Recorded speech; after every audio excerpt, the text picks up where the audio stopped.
Monsters had infiltrated the world, plunging it into despair. People fought to their last breath to protect the place they called home.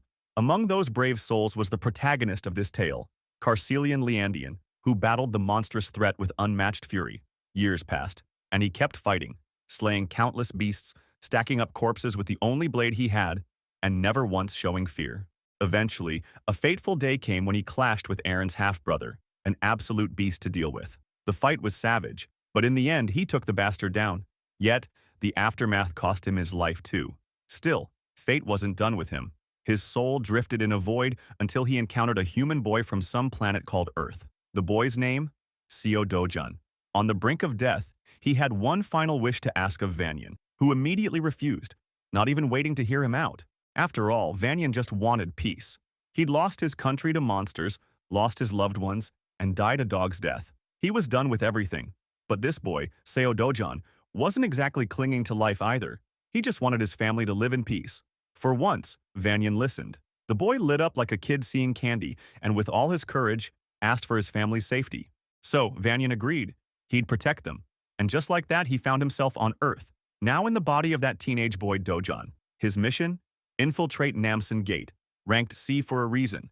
Only registered heroes could enter. The scanner kept screaming at him to show an ID, which he didn't have. So he just barged through, triggering every security alarm in the place. Once inside, he wandered around, looking for monsters to crush. That's when he stumbled across a party of licensed heroes. They figured he was lost and offered to help him out, since they were heading for the exit anyway. Dojan stayed silent, giving off an odd vibe. Even the heroes could tell something was off. He wasn't dressed like a hero. Sure, porters dressed casually these days, but his outfit was way too plain, and that bag on his back? Suspicious. They assumed he was a porter left behind by his team, but something didn't add up. Then Dojan finally spoke. He understood why they were skeptical, but told them clearly. He came here alone, without a party. One hero sighed. He'd seen this before, people watching flashy commercials and thinking they could become heroes overnight. But charging into a gate without proper training? That's suicide. You had to get certified, trained, and tested, especially with this being a C-rank gate. Rookies should stick to F-rank if they want to stay alive. After listening to all this unsolicited advice, Dojan made it clear he didn't need their crap. Naturally, the hero crew was taken aback. They were just trying to help after all. Some got annoyed, but the leader told them to chill. If the kid didn't want help, fine, let him be. He was sure the kid would eventually learn the hard way. Soon, Dojan encountered a giant troll, ready to eat him alive. The monster launched an attack, but missed. Bro moved so fast, the troll didn't even know what hit it. Then Dojan clenched his fist and delivered a punch so powerful the creature's face exploded. Straight up One Punch Man or Omni-Man level destruction. With the monster dealt with, it was time for the good stuff. Loot time. First, he grabbed the sword that bastard was holding. Then he used it to cut deeper into the corpse and pulled out a shimmering gemstone. Just a low-grade magic stone, but still so insignificant that Dojan never even bothered with them in his past life. Yet now, being broke, he's got no choice. Suddenly, more monsters swarm the area, furious after witnessing their buddy get decapitated. Dojan spins around and hurls the gemstone with such force it blows one of their heads clean off. The other two idiots charge in like they've got a death wish, and Dojan's more than willing to grant it. While he's causing chaos, we cut back to the hero crew, making their way through the monster-infested zone. Their minds are still stuck on that encounter with the mysterious young man. The orange-haired woman actually expresses concern for Dojan's safety, fearing he might have already been killed. But the squad leader reassures her. That's unlikely. If he really was some unauthorized guy who barged in, the control center agents will locate him soon enough. Those agents are always at least B rank, and since this is just a C rank gate, there's no way he's dying here, unless he does something reckless like rushing straight into a fight. The bald guy agrees with that logic. He's convinced the arrogant brat must be cowering somewhere, just waiting for the agents to show up and save his ass. But reality paints a very different picture.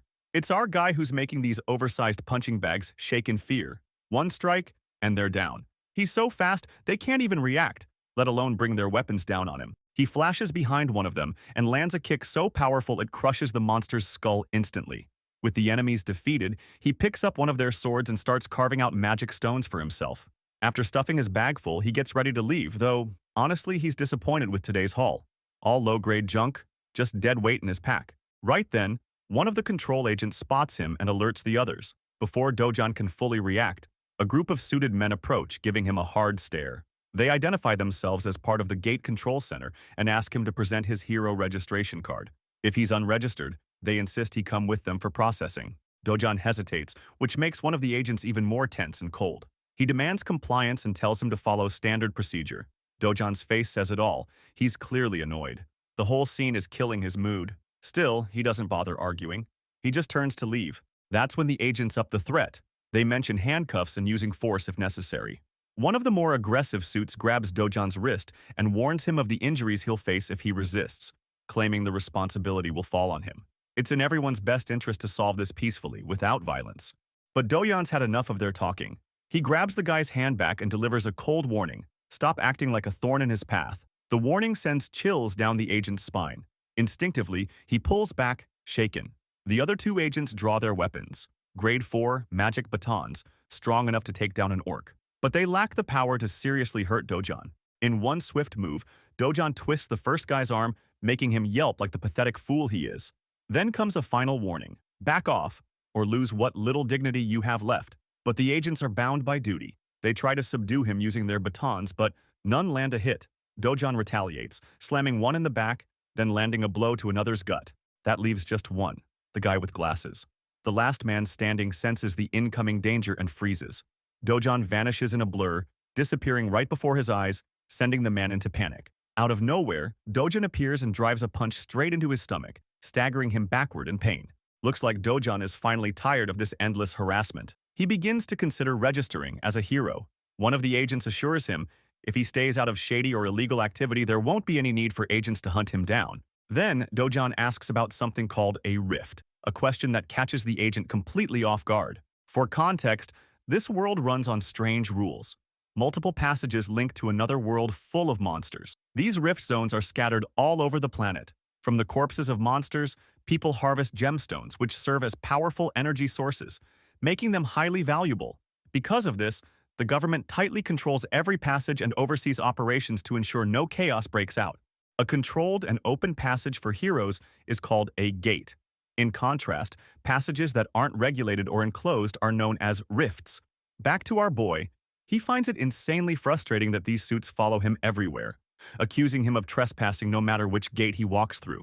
One poor agent tries to explain, if an unregistered hero enters a gate without approval, the control center gets automatically alerted, and nearby agents are dispatched immediately. Since Dojan seems interested in entering a rift, the agent warns him, it's not like a gate. Trespassing into a rift leads to harsh punishment, no warnings, no leniency. But Dojan's not trying to hear any of that. He grabs the poor guy by the face and tosses him aside like a garbage bag. At this point, the agent is seriously regretting not calling HQ. This mess is way above his pay grade. Before leaving, Dojan glances back at the trash-tier agent, thinking how pathetic the guy truly is. The man appears to have a fractured arm and keeps yelling threats, vowing to catch Dojan and lock him up. Cut to Seoul Gas and Digital Complex in the Gwancheon district, a massive structure now referred to as the Hero Complex. It's the central hub for all trade related to magic stones or anything retrieved from gates, and these days, the place is booming with activity. Dojan walks into one of the shops that deals in buying and selling magic stones. Inside, he's greeted by a Gen Z dude glued to his phone, mindlessly scrolling through brain-melting Insta reels. When Dojan says he wants to sell some stones, the cunning store owner instantly switches to salesman mode, claiming they offer the highest prices in the country, that this branch is the best in the business. Dojan places the blood-smeared low-grade stones on the counter, making the shopkeeper wince like he just got backstabbed. He's clearly disgusted by the mess, but doesn't complain and proceeds with the transaction. He even offers Dojan some coffee while the stones are being evaluated. Later, Dojan sips his drink as the shopkeeper carefully wipes the blood from each stone. After tallying everything, he lists the breakdown: 12 low-grade, 16 medium-grade, and 5 upper and lower-grade stones. After deducting a 40% commission, Dojan's payout is around 5.5 million won. Naturally, Dojan isn't thrilled about handing over 40%. It feels wrong. He did all the hunting, took all the risks. So why should this guy get nearly half the money? The shopkeeper smugly says he's actually being generous. Most competitors charge 45% or more. He even offers Dojan the chance to take his stones back if he's unhappy with the deal. No one else would pay better, or so he claims. But Dojan's not buying that crap. He starts packing his stones back into his bag. Seeing his plan fail, the bastard shopkeeper grabs Dojan's hand before he can leave. demanding compensation for the appraisal and the coffee. That's 30,000 won for the stone appraisal, 10,000 for the coffee, and extra for the towel he claims was ruined wiping the blood. Altogether, Dojan supposedly owes him 350,000 won. Dojan doesn't budge. No matter how much the store owner whines, he refuses to give in. Seeing that his tantrum isn't working, the guy resorts to thuggish threats. He calls in the C-class heroes on standby, claiming they'll handle the problem. Right on cue, three bulky guys enter through the back, asking what's going on and ready to throw down. Dojan responds with an ice-cold glare. The bastard shopkeeper locks eyes with him, trying to maintain that same energy. A tense silence follows. Then, cut to the shopkeeper's terrified, sweaty face. Moments ago, he was acting like the main character, but he got humbled fast. Dojan effortlessly wiped the floor with his three goons, no sweat. A reminder of who the real main character is. Our guy calmly walks back to the counter and renegotiates the commission, down to 1%. No argument, no hesitation. Because let's be honest, who's going to argue with someone like Dojan when he's staring right into your soul? The deal goes through, and Dojan leaves with a fat stack of cash, all earned with his fists, not luck.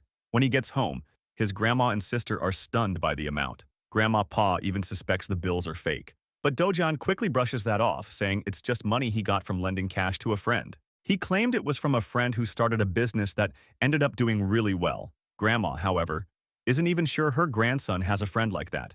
To keep up the story, he throws in another lie, that it was an old childhood friend. Eventually, Grandma stops pressing, at least when it comes to the big questions. Meanwhile, Dojan's little sister is absolutely beaming. She's beyond proud of her big brother for suddenly making the family rich. Dojan affectionately pats her head and talks about the luxurious life they'll enjoy from now on. The little girl jumps around in excitement, happy just to be rich. Watching her like that, Dojan realizes something. He's finally making progress on a promise he once made. He remembers the final words of the boy whose body he now inhabits. That dying wish? To make sure his grandma and his half-sister Yunyong could live safe and happy lives. The poor boy vanished before Dojan could even respond, and when he came to, he had become Seo Dojan. Now, his one mission is to ensure this little family lives comfortably and securely. For that, he plans to buy the safest house in all of Korea, which currently costs a whopping 110 billion won. But for someone like him, earning money won't be a problem, as long as he regains his former strength. This world shares many traits with the one he came from, the one that was destroyed. The key difference? The rifts, gates, and monsters here are all slightly weaker. To someone who once held the title of Sword God, this world feels more like a sandbox. So far, he's only been using 1/10 of his true power. Suddenly, there's a knock at the door. A visitor says he's here to see Dojan. Without hesitation, Dojan gets up and opens it, only to find two thugs waiting outside. They're here to collect a supposed debt of 48 million won. Just one look, and Dojan knows they're loan sharks. Apparently, the original Dojan had borrowed 5 million won before leaving this world, just to pay for his grandma's hospital bills. Now, these bastards are demanding 10 times that amount through inflated interest rates.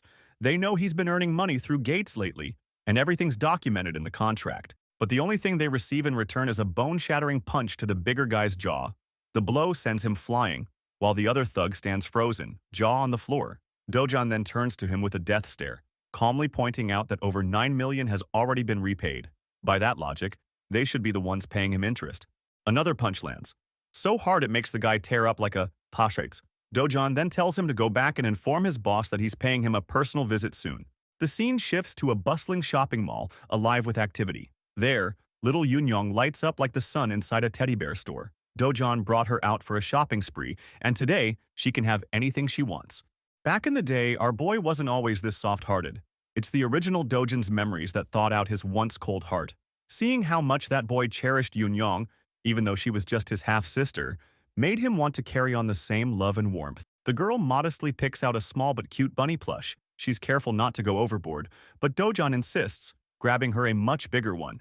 It's her day, after all, and she shouldn't hold back. She deserves to get whatever her heart desires. They later treat themselves to a good meal. As they enjoy the food, a voice suddenly calls out Dojan's name. It's a middle-aged woman, followed by a squad of bodyguards. She's loud, flashy, and looks like the kind of person who enjoys trash-talking for fun. The first thing she attacks is his sense of fashion, calling it pathetic. Then, her eyes land on the girl beside him. Without hesitation, she throws shade, suggesting Dojan must have knocked someone up, just like his own mother did. Of course, this blatant insult infuriates Dojan.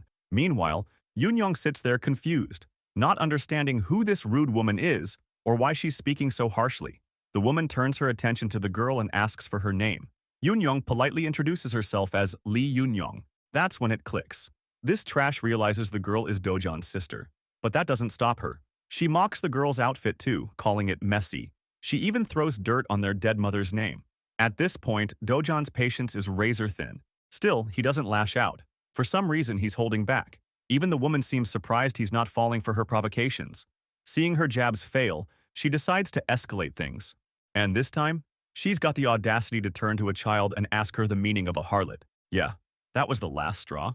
Dojan finally snaps and fires back, calling her an ugly woman who clearly belongs to a tribe of orcs. Naturally, the woman is left wide-eyed and mind-blank, completely caught off guard. Let's rewind for a second to understand why Dojan even tolerated this woman to begin with. You see, Dojan was born an illegitimate child and grew up in poverty. At the young age of 7, his mother died. Barely surviving, he made it to his father's home, only to be treated like a stranger.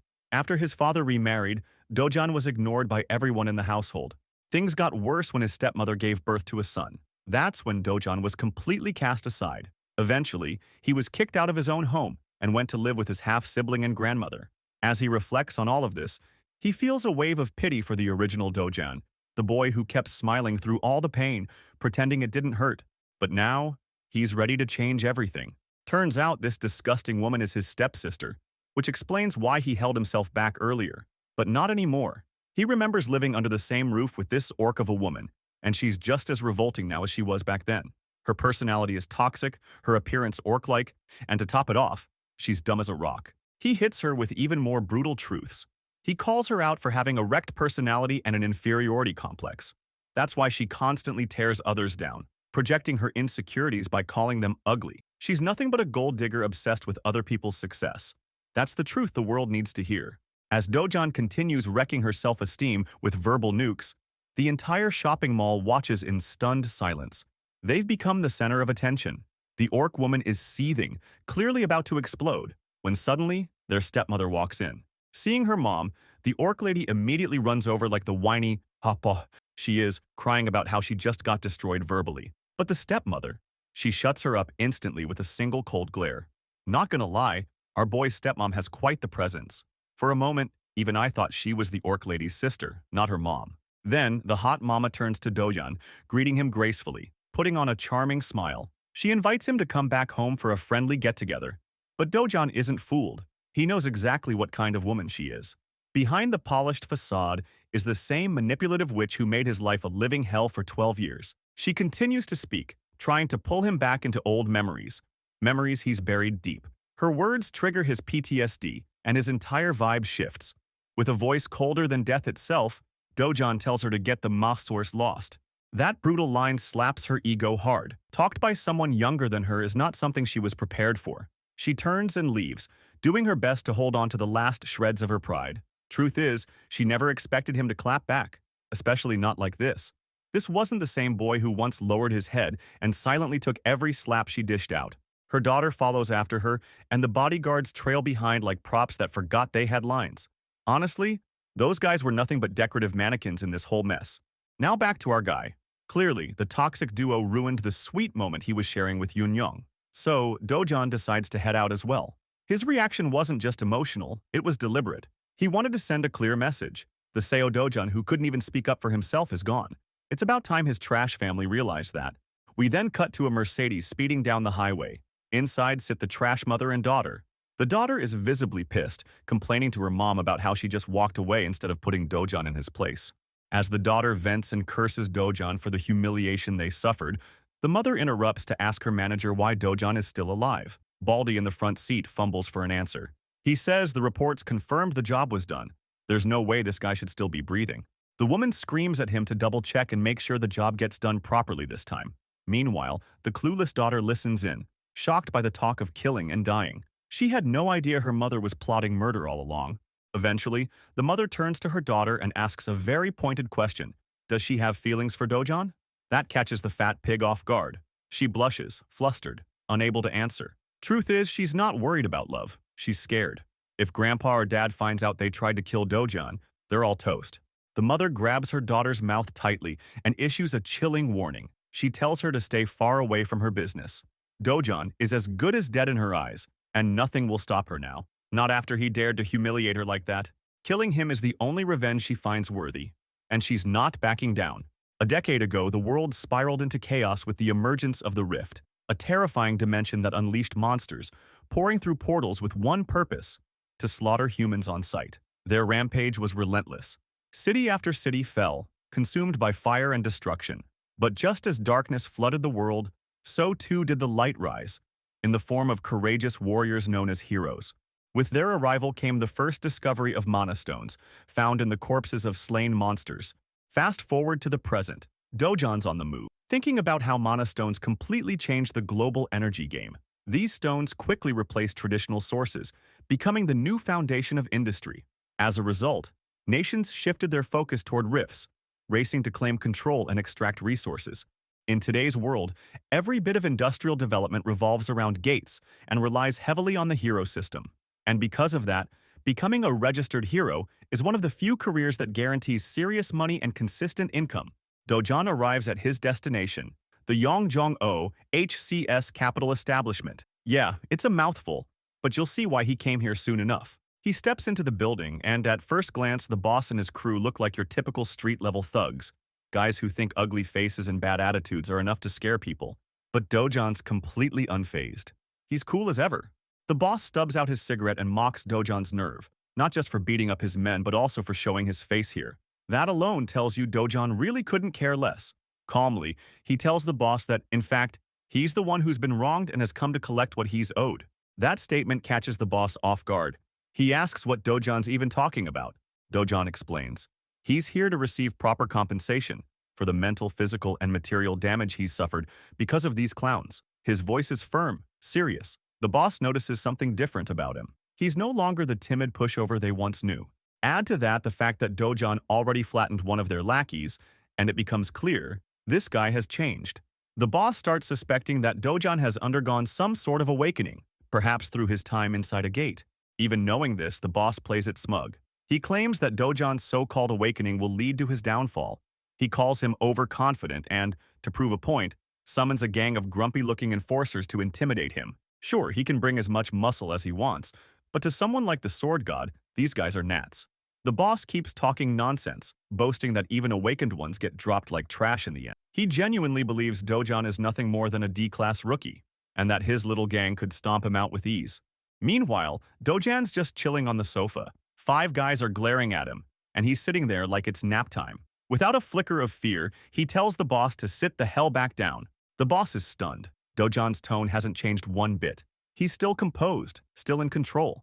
He calmly states he's not done talking.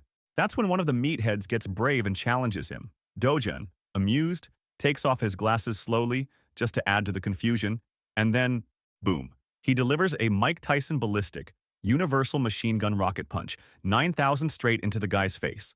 The poor thug goes flying. His crew stares in shock, speechless. But it doesn't stop there. Dojan immediately takes down another one. And while he's handing out beatings, he's also making a point. He exposes the truth behind the boss's operation, a shady underground scheme disguised as a money-lending business. Then he zeroes in on a punk with orange hair, slamming him and revealing the real secret. They're running a counterfeit hero ID business. Having made his point with fists and facts, Dojan makes it clear. He's looking to get a legitimate hero identity. He wants to officially register and make real money. As the final guy lunges, Dojan dodges and responds with a strike that hits 3 times as hard. And just like that, every last one of them gets put to sleep.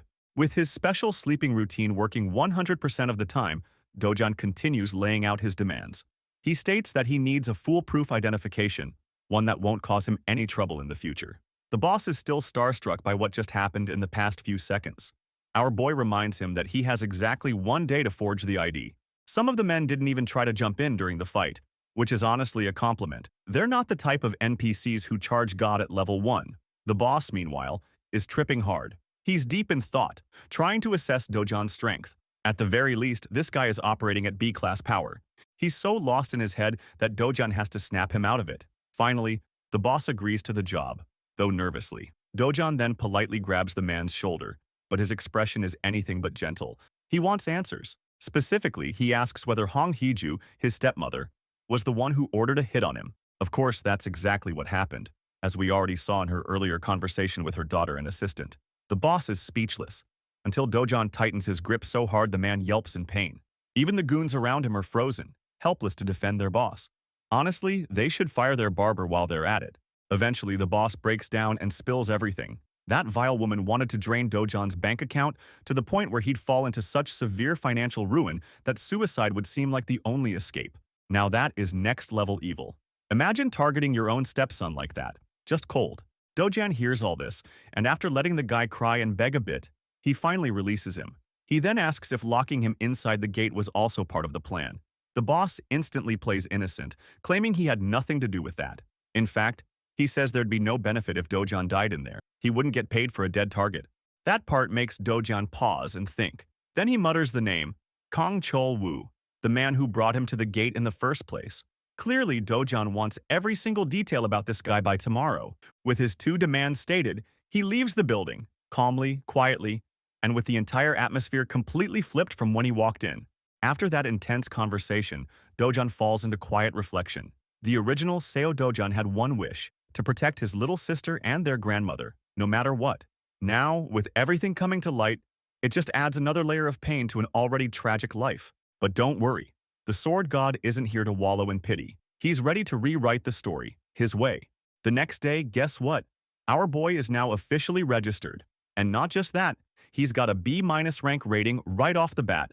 That's surprisingly convenient. Unlike all those other stories where the main character starts at the bottom, just for dramatic effect, our guy skips the trope entirely. He taps the card on the machine, proving its legitimacy. The system recognizes him, but also issues a warning. His rank is lower than the danger level of the quest he's about to take. This gets on Dojan's nerves. He's thinking maybe he should have bullied that guy into assigning him a higher rank to avoid these annoying system blocks. Despite the constant warnings not to enter a gate beyond his level, Dojan couldn't care less, and walks right in. Now let's talk specifics.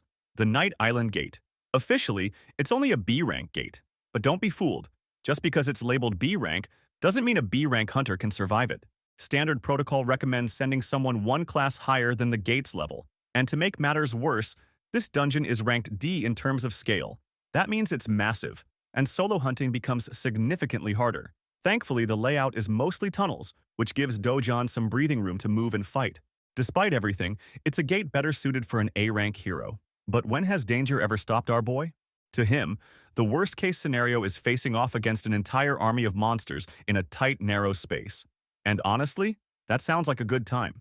His first opponent appears, a giant serpent radiating a chaotic purple aura. For most heroes, that would be a clear sign of danger. But for Dojan, it's just a lucky break. He cracks his knuckles and prepares his gauntlets for action. Oh, and just to make things more exciting, the serpent brought backup. A whole squad of freaky friends, tongues waving around like something straight out of an alien movie. They attack, but it's pointless. Our boy is a killing machine. He takes them out so cleanly it's like they never existed. Mana stones, collected. Monsters, deleted.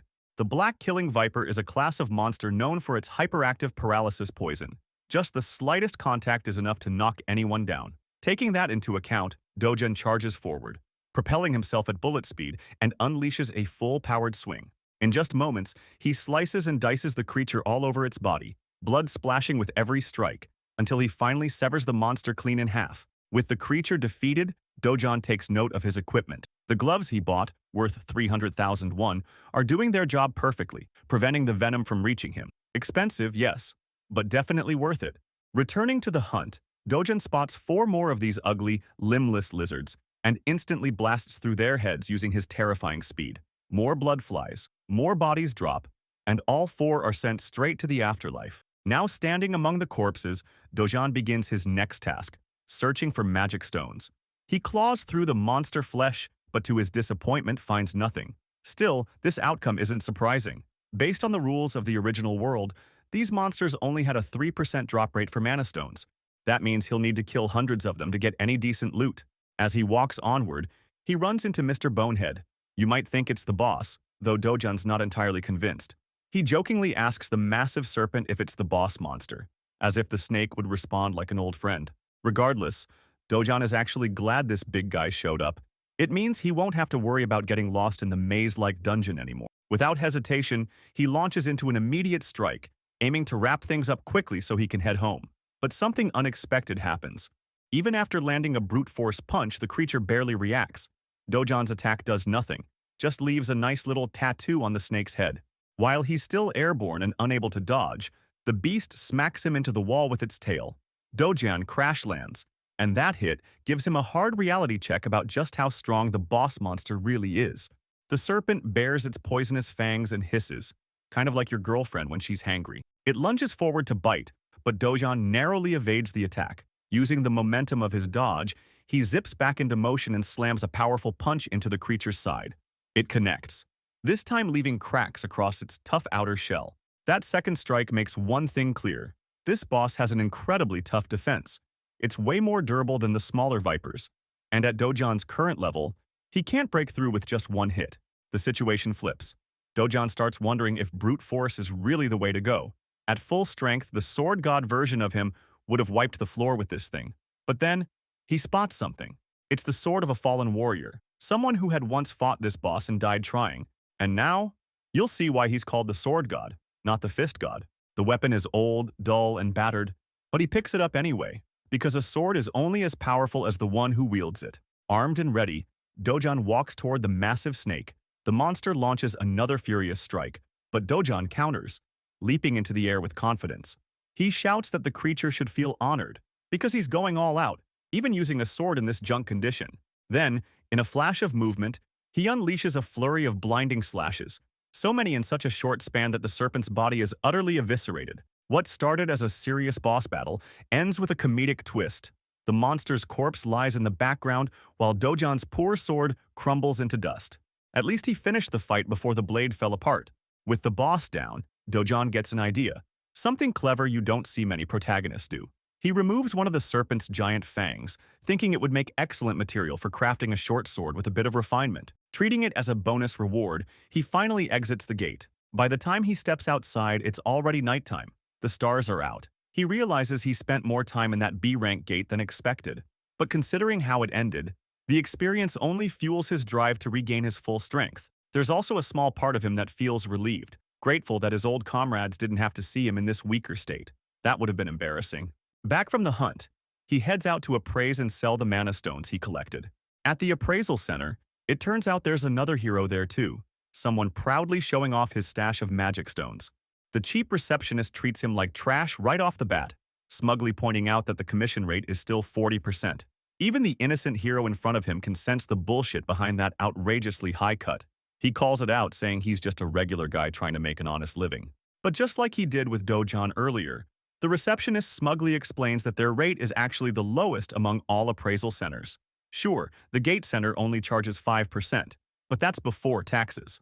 From the sleazy appraiser's perspective, this is a great deal for heroes, since it still earns them solid cash. The money is handed over to the hero, who doesn't complain much, though he does raise an eyebrow at the receptionist's busted face. The funny part? This guy still sticks to his scripted pitch, even after having his face bashed in. He brushes it off, claiming a psychopath wiped out his guards and gave him this treatment. The hero wisely suggests that the blame falls on the receptionist for hiring such low-ranking guards at a C-rank establishment. After all, in this world, rank isn't everything. Skill matters just as much, if not more. Rank is really just a system placeholder, and there's a huge gap in actual ability between people at the same level. The hero goes on to explain that there's a big difference between a lazy desk guard and a hero who's out there risking their life to hunt monsters. And to be fair, he's giving good advice, but the receptionist has zero interest in hearing it. He just wants the guy to stop yapping and leave already, which he does, after offering to help the little guy out if he ever needs anything. Just as he's exiting, our boy Dojan strolls in, looking as cold and confident as ever. The moment the receptionist sees him, he flinches and panics. Pointing right at him, he screams, "That's the psychopath who wrecked me!" The hero turns back and stares at Dojan, genuinely intrigued. He checks out our boy's lean physique, wondering how someone his size could have taken down an entire security squad. Still, he steps forward and questions if Dojan is the one causing trouble. One thing I like about this guy, he's not triggered by petty insults, but he does believe Dojan is misusing his powers, bullying civilians in his daily life. Of course, that couldn't be further from the truth. He only knows one side of the story. Still, it's a rare treat to see a realistic character like him. Meanwhile, the receptionist is enjoying the tension, hoping this gets ugly. The hero, after all, is a 7-year veteran, and if anything happens to him, he's got enough connections to ruin Dojan's name with a single call. But our boy doesn't care. He simply turns back and tells the boomer to piss off. That triggers the veteran. Now it really seems like Dojan is the jerk here. Dojan calmly asks if the guy is trying to take revenge. Hearing that, the hero starts to feel provoked. But being the seasoned fighter he is, he remembers that fighting another hero is almost always fatal. The death rate in hero versus hero battles is even higher than when fighting monsters. With that sobering fact in mind, the guy cools off and turns away, ending the confrontation. The receptionist at a loss for words, Dojan turns to the sleazy appraiser and asks if he's got a problem he's looking to address. Before the guy could respond, he tossed over a bag filled with magic stones to be appraised and converted into cash. These shiny little treasures were all high-grade magic stones, which naturally raises the question, just who is this guy really? From the receptionist's perspective, as he calculates the total value, the amount comes out to a staggering 150 million. It might seem like a fortune at first glance, but to Dojan, it's way too little for just one day's hunt. He asks for the money, but the receptionist reminds him that the commission fee still has to be deducted first, obviously earning a terrifying glare from our boy. Once Dojan recalls that the agreed-upon fee is just 1%, he cools off and tells the guy to round up the rest of the money to him. Meanwhile, inside the brain of the poor appraiser, he's fantasizing about beating the crap out of Dojan for having the guts to act like this. But that's all in his head. Speaking of which, the receptionist points out that a payment this large needs approval from higher-ups. Without missing a beat, Dojan demands that he gets that approval right now. So the guy quickly calls his boss and quietly explains the situation. But before he can finalize the call, Dojan grabs the phone and bluntly tells the boss to hurry up and make the payment. The boss agrees, but insists that the phone be handed back to the employee. With a twisted smile, Dojan returns it, accidentally, or perhaps very much on purpose, by smashing it straight into the wall. The employee stands there, shivering at the sight of his smashed phone, as Dojan instructs him to prepare the money now that everything's been cleared up. And so, the receptionist begrudgingly gathers several bags full of cash for the transaction. By the end of it, the guy looks devastated, having been forced into submission so completely. Maybe you feel a little bad for him, but don't forget, this is the same scumbag who routinely scams nearly half the earnings of heroes who risk their lives in gates. He's not a victim. He's just reaping what he sowed. 10 minutes later, the boss storms into the shop, furious that his employee wasn't answering the phone. The hilarious part? The receptionist doesn't even try to defend himself. He just throws in the towel and immediately resigns on the spot. Then the boss sees the wrecked phone lying in pieces on the floor. That alone tells him everything he needs to know about what went down. Without wasting a second, he pulls out his own phone and calls Juyeon, demanding that she come to the shop immediately. Juyeon, by the way, is no ordinary woman. She's a famous young lady with eye-catching purplish-pink hair, and the moment she walks through the streets, people recognize her instantly, cheering her name, Hunu Yeon. She's got that celebrity energy, and her outfit, absolutely stunning. She enters the shop, leaving the now ex-receptionist speechless. She greets him with a dazzling smile. There's a huge reason why people are making such a fuss over her. She's one of the country's elite, the 4th S-rank hero in the National Registry, pure legend status. Rumors have circulated that she's the boss's niece, which turns out to be true, but that makes her sudden arrival all the more curious. Confirming it herself, Juyeon explains that her uncle summoned her to deal with a reckless hero. Intrigued by the situation, the stylish S-ranker sits down, ready to hear the full story. Meanwhile, we cut to our boy, Dojan, out in the sun, meditating with his absolutely ripped body on display. Despite having hunted for an entire day, the rewards were underwhelming. And with the way things are going, he's growing increasingly worried about his future. His number one priority?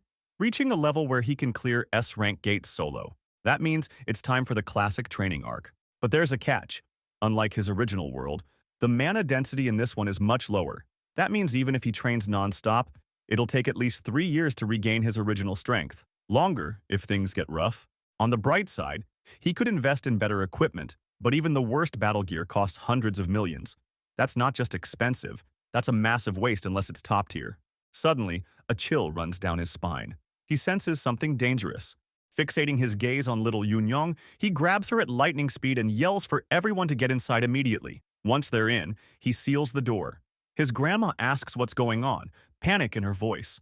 The entire house shakes with a violent quake. She flinches, her voice trembling as she asks if it's an earthquake. Yunyong, terrified, clings to him in fear. But only Dojan knows the truth. This isn't a regular quake. It's something far worse. He senses a wave of sharp, chaotic energy. A rift has torn open, and it just so happens to have manifested right on top of their house. Realizing the danger, Dojan orders his family to stay inside and protect themselves. Without hesitation, he rushes toward the rift's entrance. As he vanishes inside, the last thing he hears are the desperate cries of his grandmother and sister calling out his name.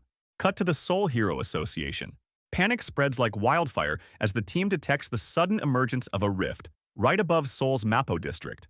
It's been exactly 63 days since the last rift appeared. This one is unexpected and dangerously close to populated areas. The manager quickly assesses the situation and orders his staff to contact the White Lion Guild immediately. They're the closest guild to Mapo, and time is of the essence. He also instructs them to notify all nearby heroes and coordinate a response. But then he zooms in on the exact location of the rift and freezes. It didn't appear in a wilderness zone or secure compound. It's on top of a residential home. This changes everything. If a civilian is inside the rift, it becomes inaccessible to anyone else. And if the person inside dies, the rift will unleash a monster wave in 10 days, an uncontrollable flood of destruction. That wave wouldn't just destroy the neighborhood, it could jeopardize the entire safety of Seoul. The manager demands to know who entered the rift. One of the staff responds with a name, Seo Dojun, a local resident of the house. According to his grandmother, he entered the rift to protect his family. That one detail throws everything into chaos. Why? Because they have no record of Seo Dojun being a registered hero. As far as they know, he's just a civilian. And the chances of a civilian returning alive from a rift? Next to impossible. The entire staff is overcome with despair and helplessness. They can do nothing about the situation. In the next scene, we find Dojan's furious stepmother, Hongju, completely losing it upon hearing the news of his awakening. She can't believe what she's hearing. Her assistant reports that while Dojan hasn't officially registered with the Hero Association, they've verified that he's now an awakened individual based on his last gate experience. This makes her blood boil. Kang Chol-woo was supposed to finish the job, and instead, all they managed to do was make their target stronger.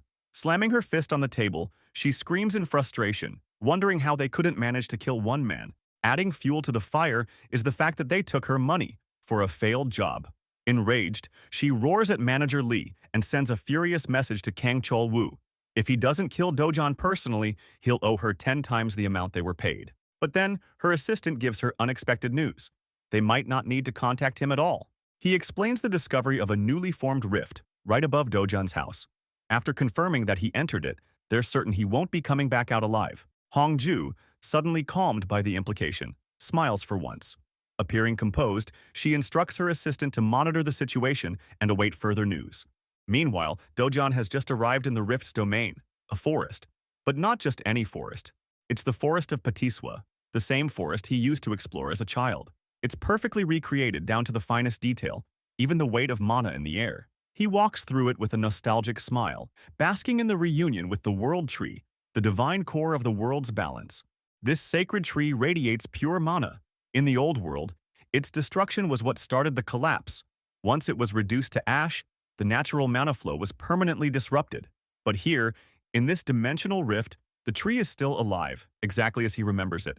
Dojan doesn't know why or how, but he's certain of one thing. He now has the chance to reclaim the mana he lost. He sits down to meditate beneath the powerful flow of the tree's energy. The longer he remains, the clearer and sharper his strength becomes. For 3 whole days, he doesn't move. No eating, no drinking, just total focus. And before he realizes it, 10 days pass. All that time, he did nothing but harmonize his breathing and sync his mana. But on the night of the 10th day, something interrupts his peace. A new threat emerges. Alien-like creatures known as the Voltina. Their mission? Burn the World Tree, just like they did before. Only this time, Dojan is here, and he won't let history repeat itself. The creatures lunge toward him. Dojan curses the fact that he doesn't have a water element sword to make this easier. But he's overflowing with mana now, and frankly, he doesn't need a weapon. He is the weapon. And these hands?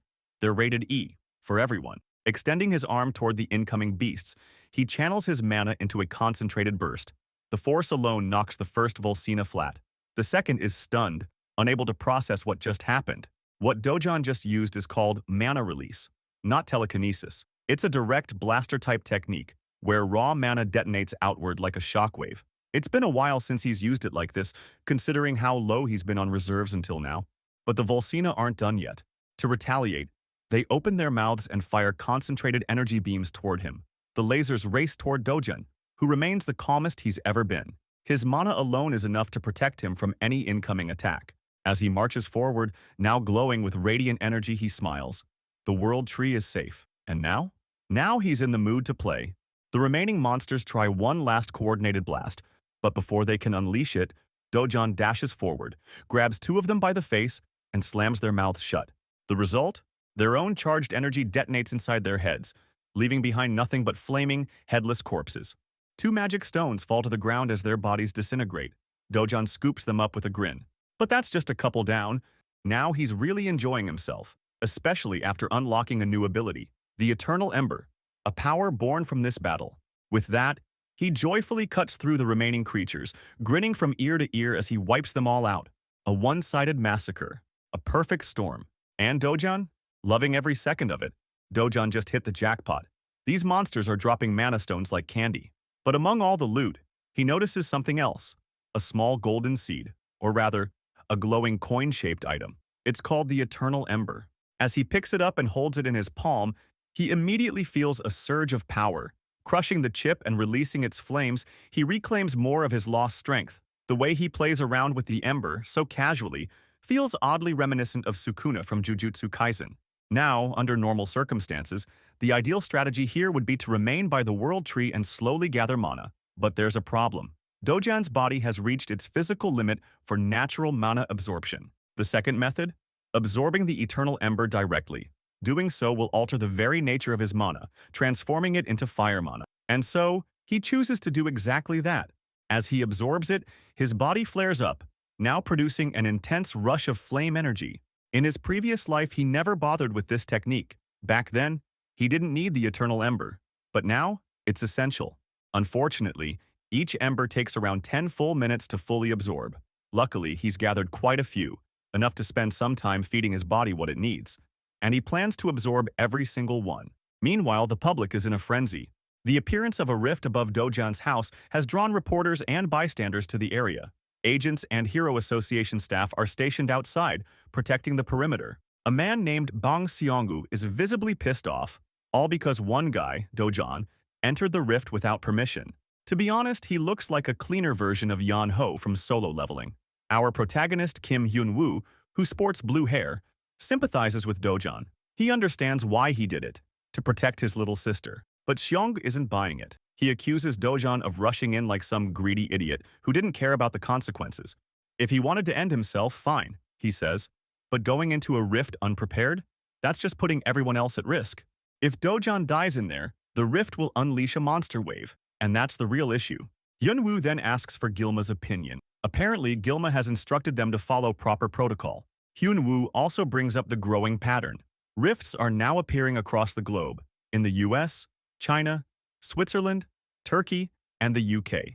This strange phenomenon isn't common, and most countries have managed to contain the threat. But South Korea, not so much. Their situation is teetering on disaster, all because of one man. Seonggu's rage boils over. He wants to personally beat the crap out of the guy and is practically begging the rift to spit Dojun out so he can do it. Speaking of the rift, 28 days have passed since it appeared. That also marks the number of days Dojun has spent inside. The Hero Association has now officially classified this rift as a Level 1 threat. Dojun's identity remains hidden from the public for privacy reasons. Right now, they're simply calling him Ordinary Person S.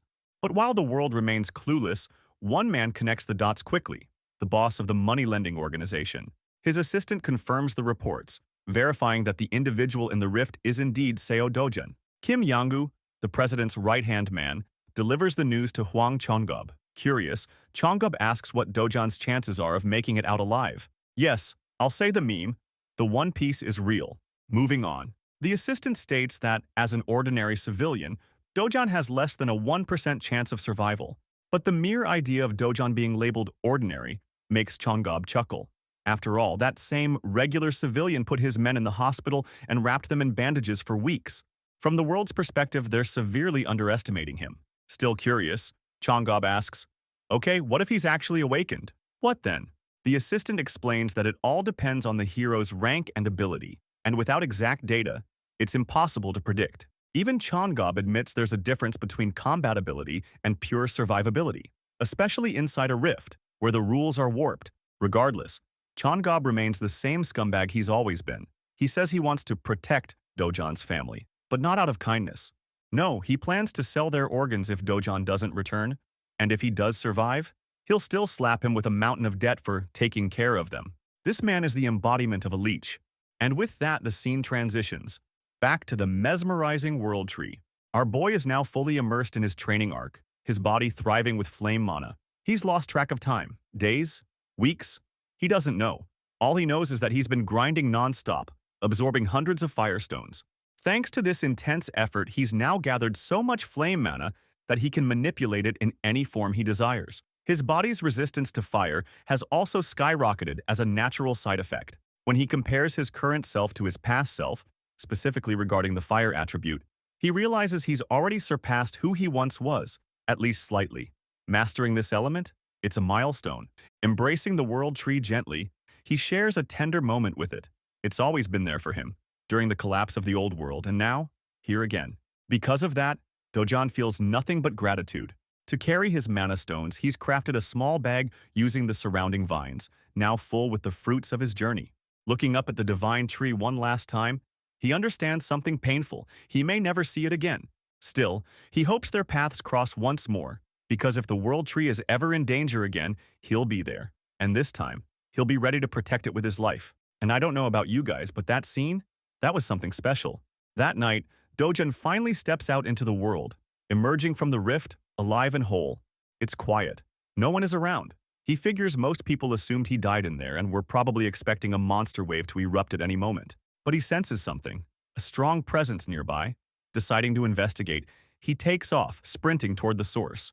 Moments later, he spots two familiar figures, the agents Hunwoo and Seonggu, one calm, the other eternally irritated. From their outfits alone, Dojan immediately assumes they're association members, which is a problem. If they catch him, things could spiral fast.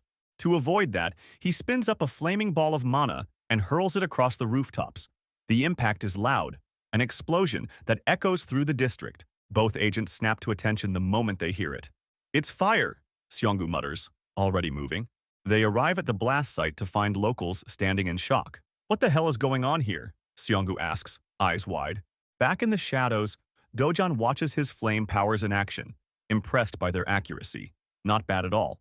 He thinks back to his old friend, Tusk, the greatest fire mage on the continent. If he were still around, he wonders what he'd think of this new power. Would he be impressed? Suddenly, Hyunwoo's senses spike. He looks to the sky, the rift. It begins to flicker, then slowly dissolve into mist.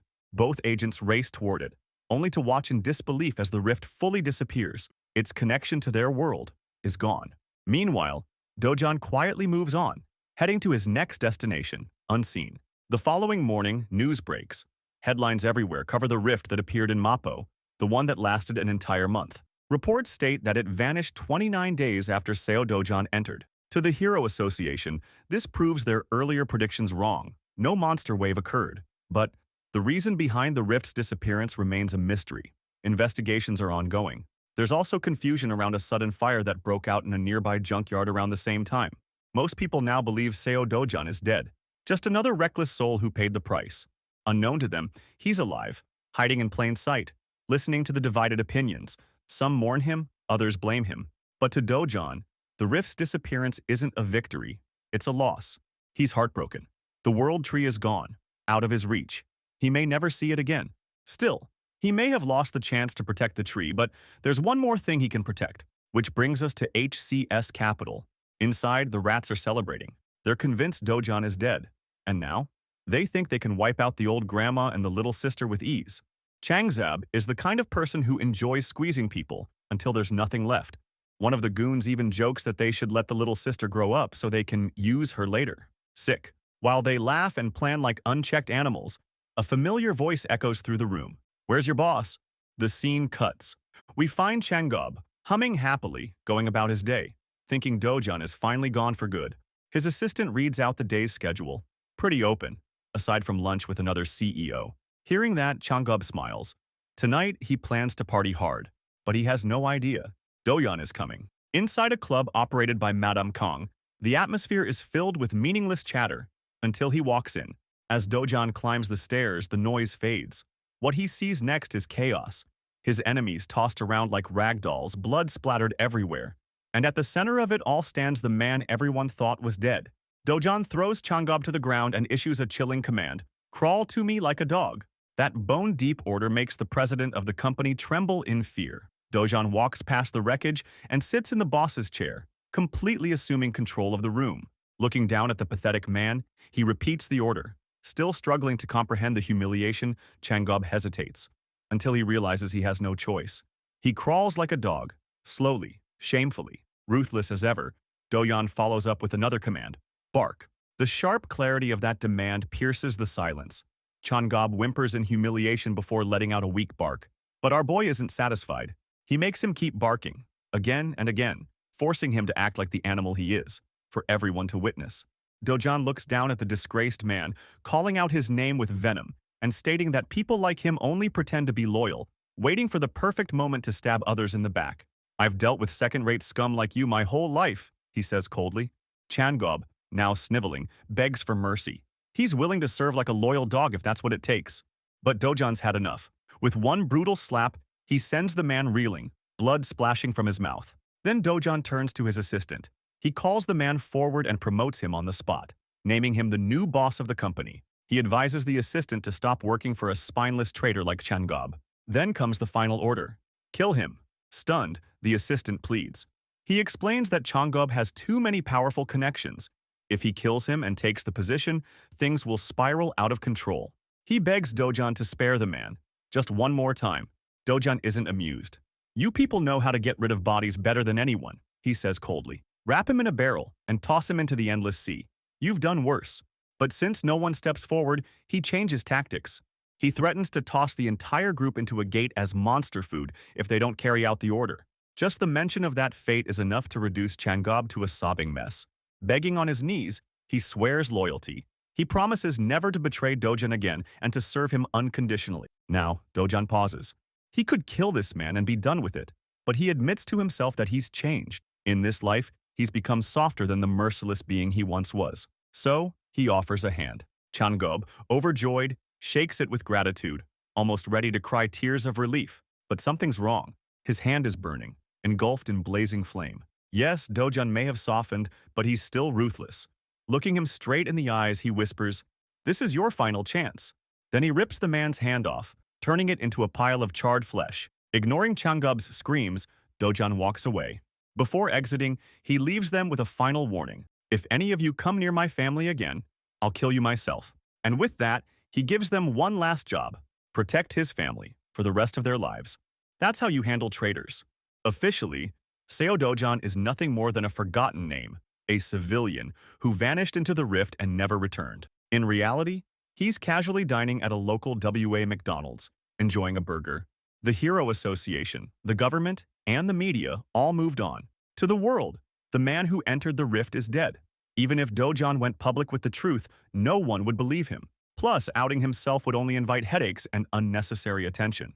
As for the subdued dog, Changgub, he's now assisting Dojon in finding a new home, quietly, humbly, and fearfully. For now, Dojon is living life leisurely. He finally gets to treat his little sister to some delicious fast food. And when he tells her they're moving to a better neighborhood, she's absolutely over the moon. Now that things have settled, Yoon can finally go to kindergarten like other kids her age and start elementary school next year. But when the topic of school came up, her mood suddenly darkened. Dojon, alarmed, didn't know what to do. He was used to slaughtering abominable beasts, not comforting children. He froze when Yoon quietly confessed that other kids teased her for being an orphan. Hearing his little sister say that shattered Dojon's heart.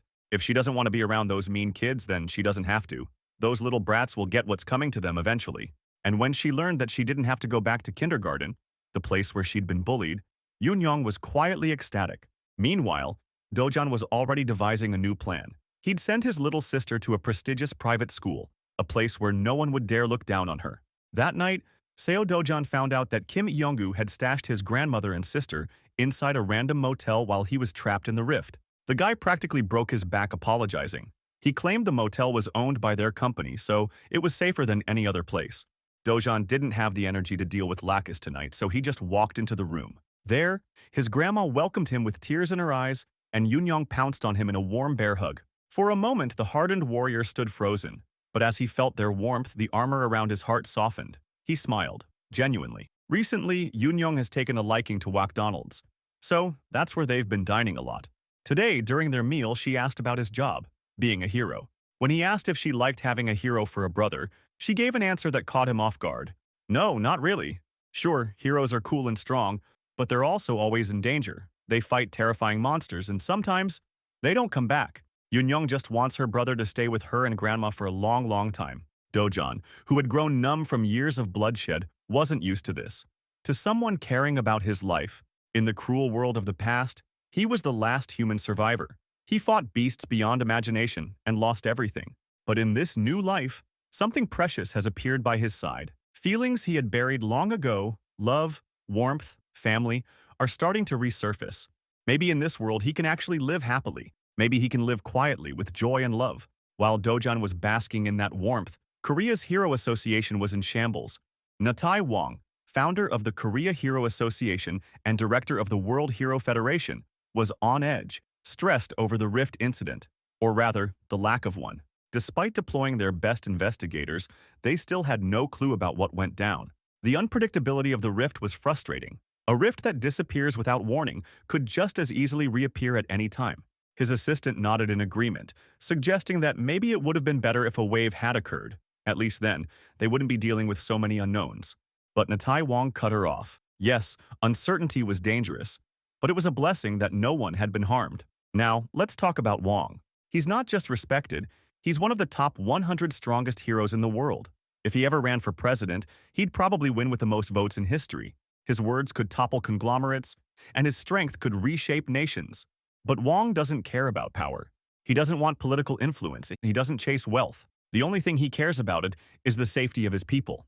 A real one. Still, the investigation had to continue. He wanted a thorough scan of the rift's former location. Thankfully, residents near the rift's emergence zone had already agreed to sell their homes to the association. But even so, Wong insisted they be paid above market value.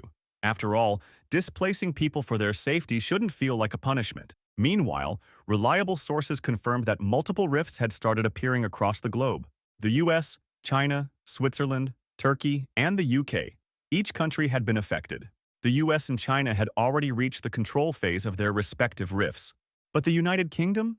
They were struggling the most. While elite heroes had been dispatched to handle the situation in other nations, the UK's response team was, well, garbage. And now, after a whole month, their mission to clear the rift has ended in a disastrous defeat. The UK rift wave occurrence has officially begun.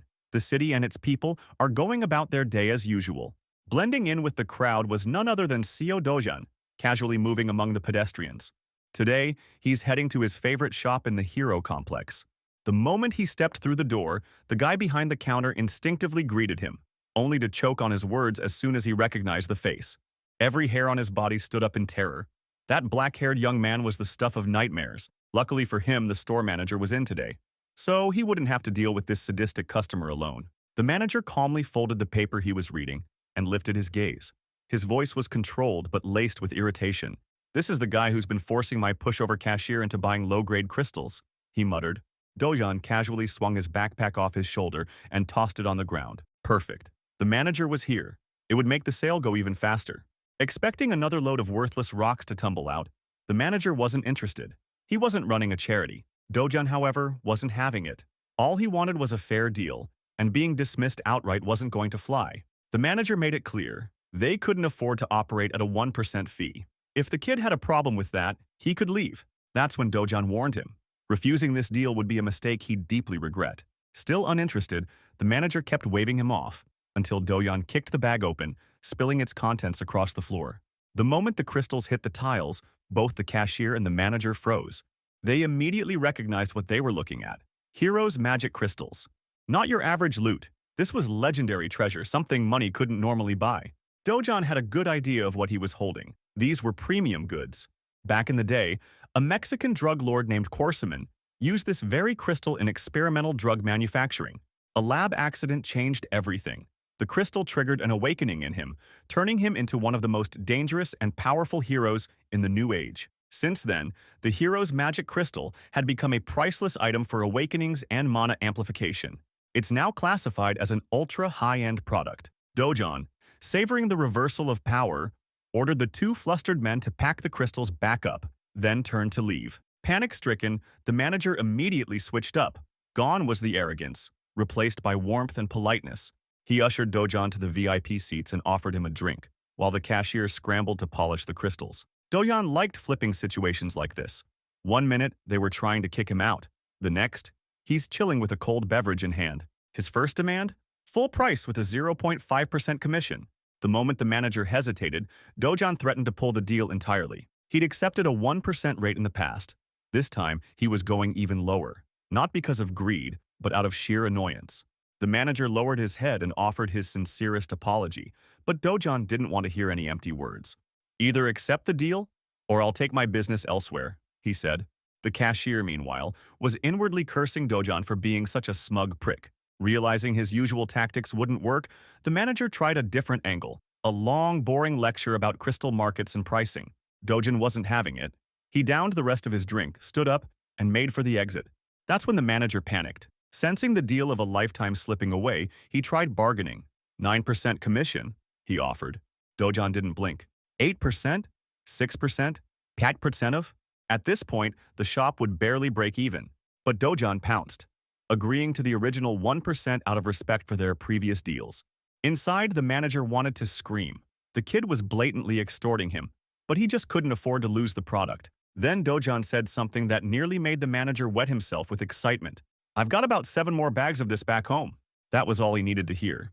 A contract was quickly produced and signed. Within minutes, 67 billion won entered Seo Dojon's bank account, roughly 48 million US dollars. At this rate, that 110 billion won dream house doesn't seem far off. Of course, the only downside is that acquiring high-grade magic crystals through normal gates takes way too much time. But if Dojon could figure out how to travel freely between rift zones, then he could farm like a madman and build an empire. While looking at his phone screen, a national alert popped up. An administrative message had just been sent to everyone in the country. The wave outbreak in the southern region of the United Kingdom had finally been announced to the general public. As a result, all travel to the UK was immediately banned. After reading about an actual global crisis, Dojon lost interest in messing with the shop manager. In the past, regardless of the country or association involved, he might have intervened himself to seal the rift. But he's not that guy anymore. He's got better, more fulfilling matters to attend to. Tonight, dinner's on Dojon, and they're getting the good stuff. Little Yunyong's mouth watered at the sight of pork belly and beef, marbled to perfection sizzling over the grill. The expensive meats and side dishes just kept piling onto the table. Worried about the cost, Grandma slowed down and hesitantly asked her grandson if this was okay. 25,000 won per 100 grams is pretty steep, she said. Dojon waved it off without a second thought. After the fortune he made with the crystal haul, they could feast like kings every night and still not put a dent in his bank account.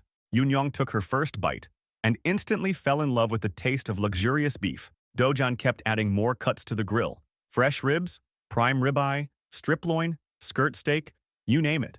Even Grandma looked overwhelmed at the sheer quantity. How could 2.5 people finish all that, she wondered. Clearly, she was underestimating the appetite of a protagonist. Sensing her hesitation, Yunyong encouraged Grandma to try a piece of the pricey meat. Unable to say no to her sweet granddaughter, Grandma gave in, and with just one bite, all her worries melted away. The rest of the dinner passed with laughter, smiles, and warmth. Unbeknownst to Dojon, someone had just entered the restaurant, a young woman whose presence turned every head. People almost broke their necks trying to sneak glances. The woman made a beeline for Seo Dojon and directly called out to him. She said she just wanted to talk for a moment. Nothing more, nothing less. But before she could explain her reason, Dojon cut her off, clearly irritated. "If you want to say something, come back when the meal's over." Hunu Yeon, the visitor, tried to maintain her cool and handed over her name card.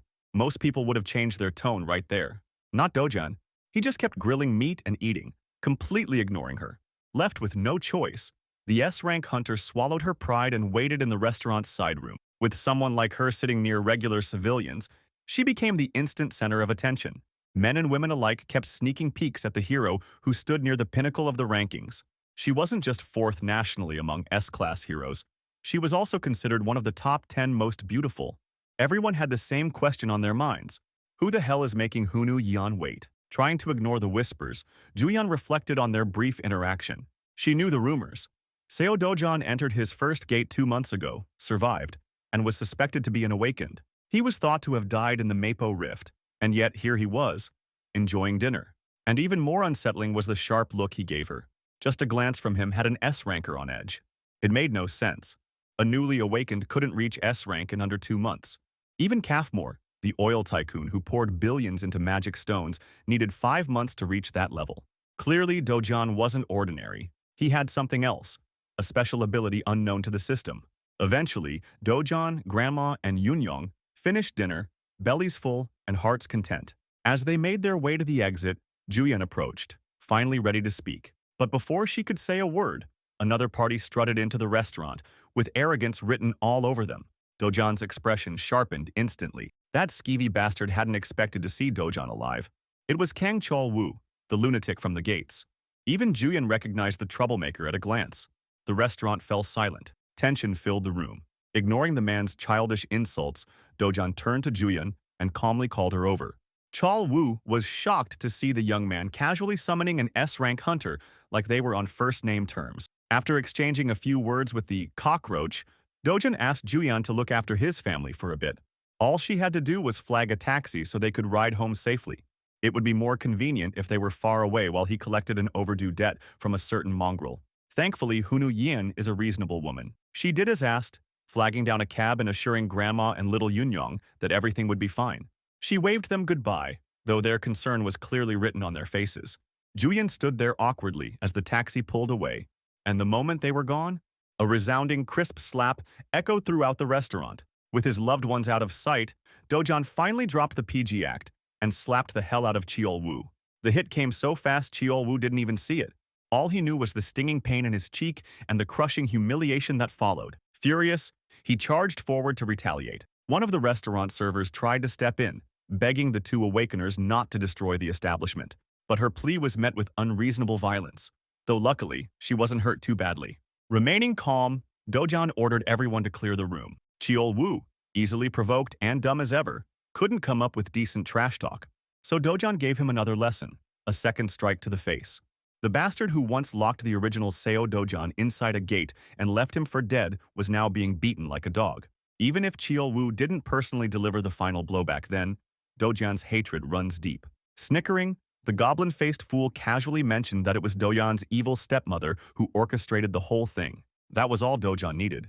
He pulled out his phone and hit the record button. All he needed was a clean confession, just a few words to make his life easier later on. Once again, Cheol-woo felt insulted by Dojan's indifference.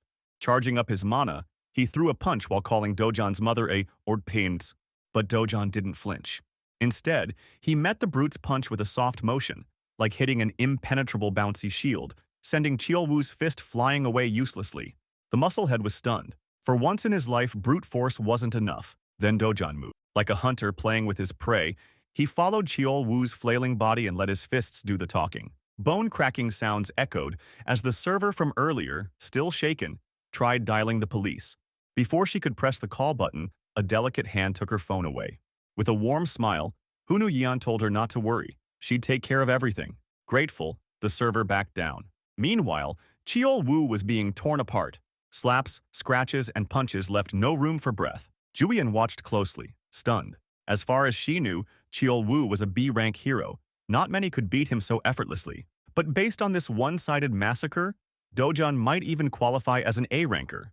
Even so, things were getting out of hand.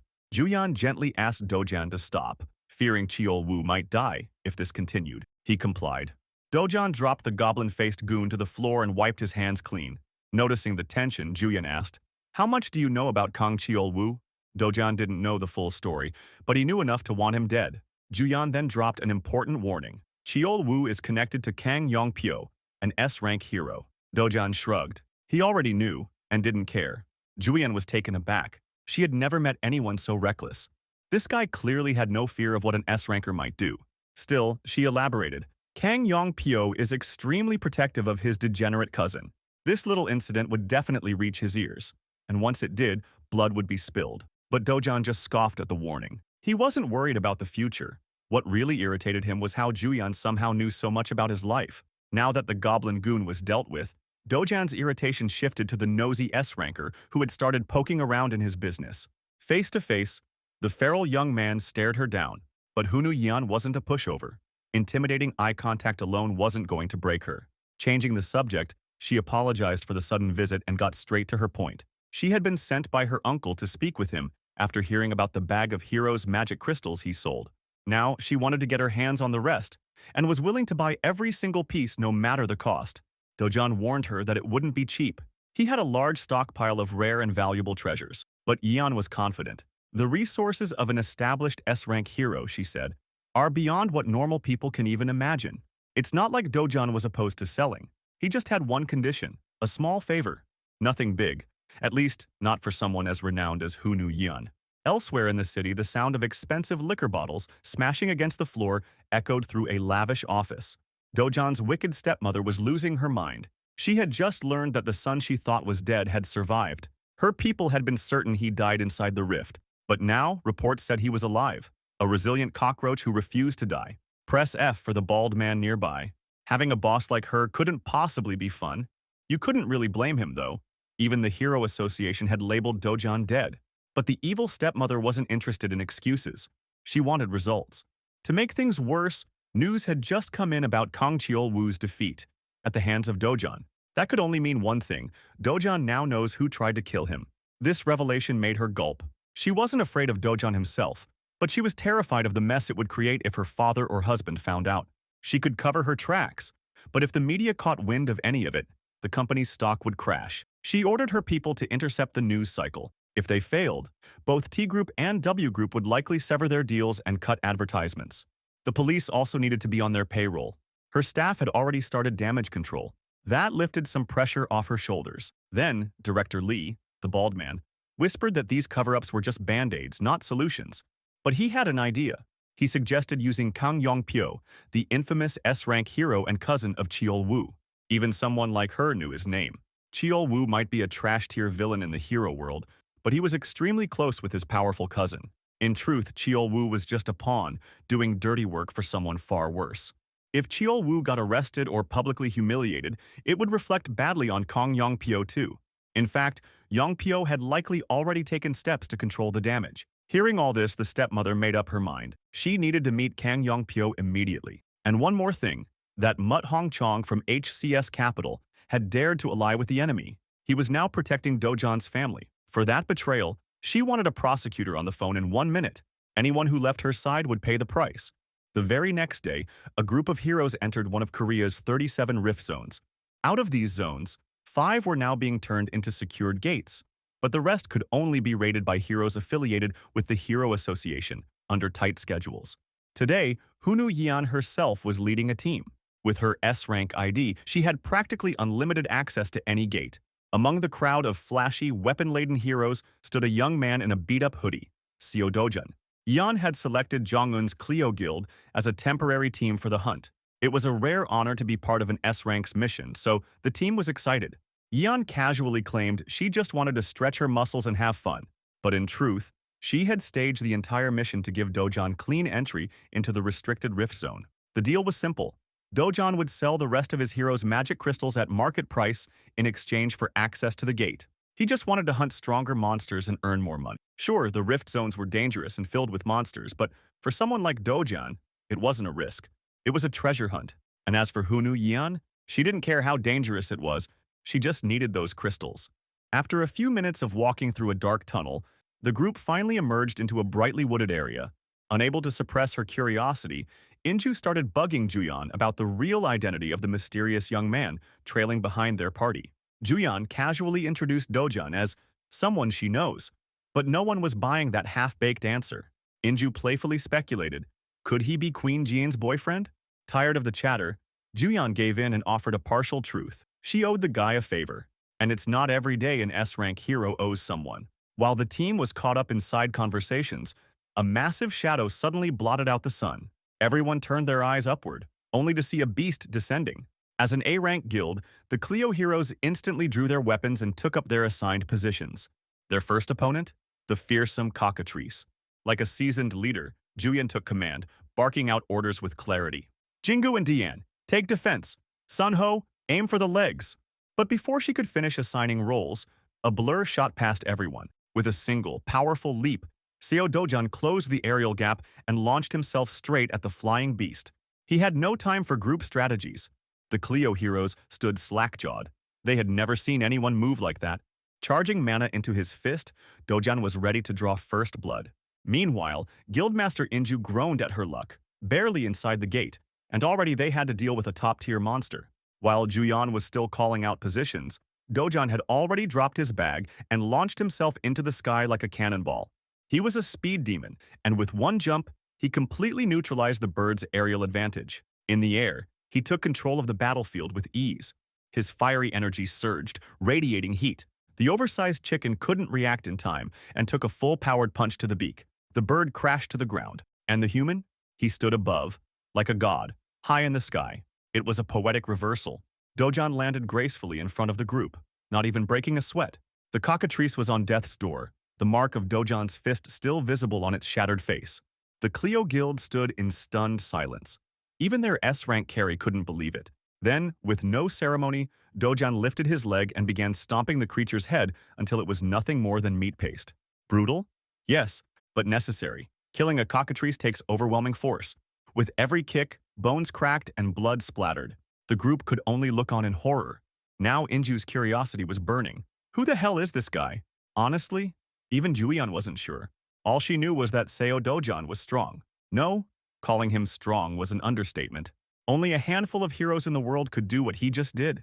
Killing a cockatrice in a single blow wasn't normal. Juyeon downplayed it, mentioning that even her sister belonged to that elite group. Still, Inju couldn't stop thinking about it. This guy was a hidden powerhouse, and she'd just witnessed it firsthand. Juyeon had taken note too. His raw power, his decisiveness, his control. Her curiosity deepening, she turned to Inju with a change of plans. She wanted to head to the center of the gate with Dojan. She'd leave the rest of the group on the outskirts. Juyeon approached the young man carefully. He was already carving up the cockatrice for loot. Before she could speak, Dojan cut her off. He warned that he wouldn't share any loot with people who hadn't helped in the kill. Thankfully, Juyeon wasn't interested in scraps. She had a different offer. Let's go deeper into the gate, somewhere more challenging, more fitting for your level. With a grin, Dojan accepted. Juyeon knew the layout of the gate like the back of her hand. She'd lead the way. All Dojan had to do was follow.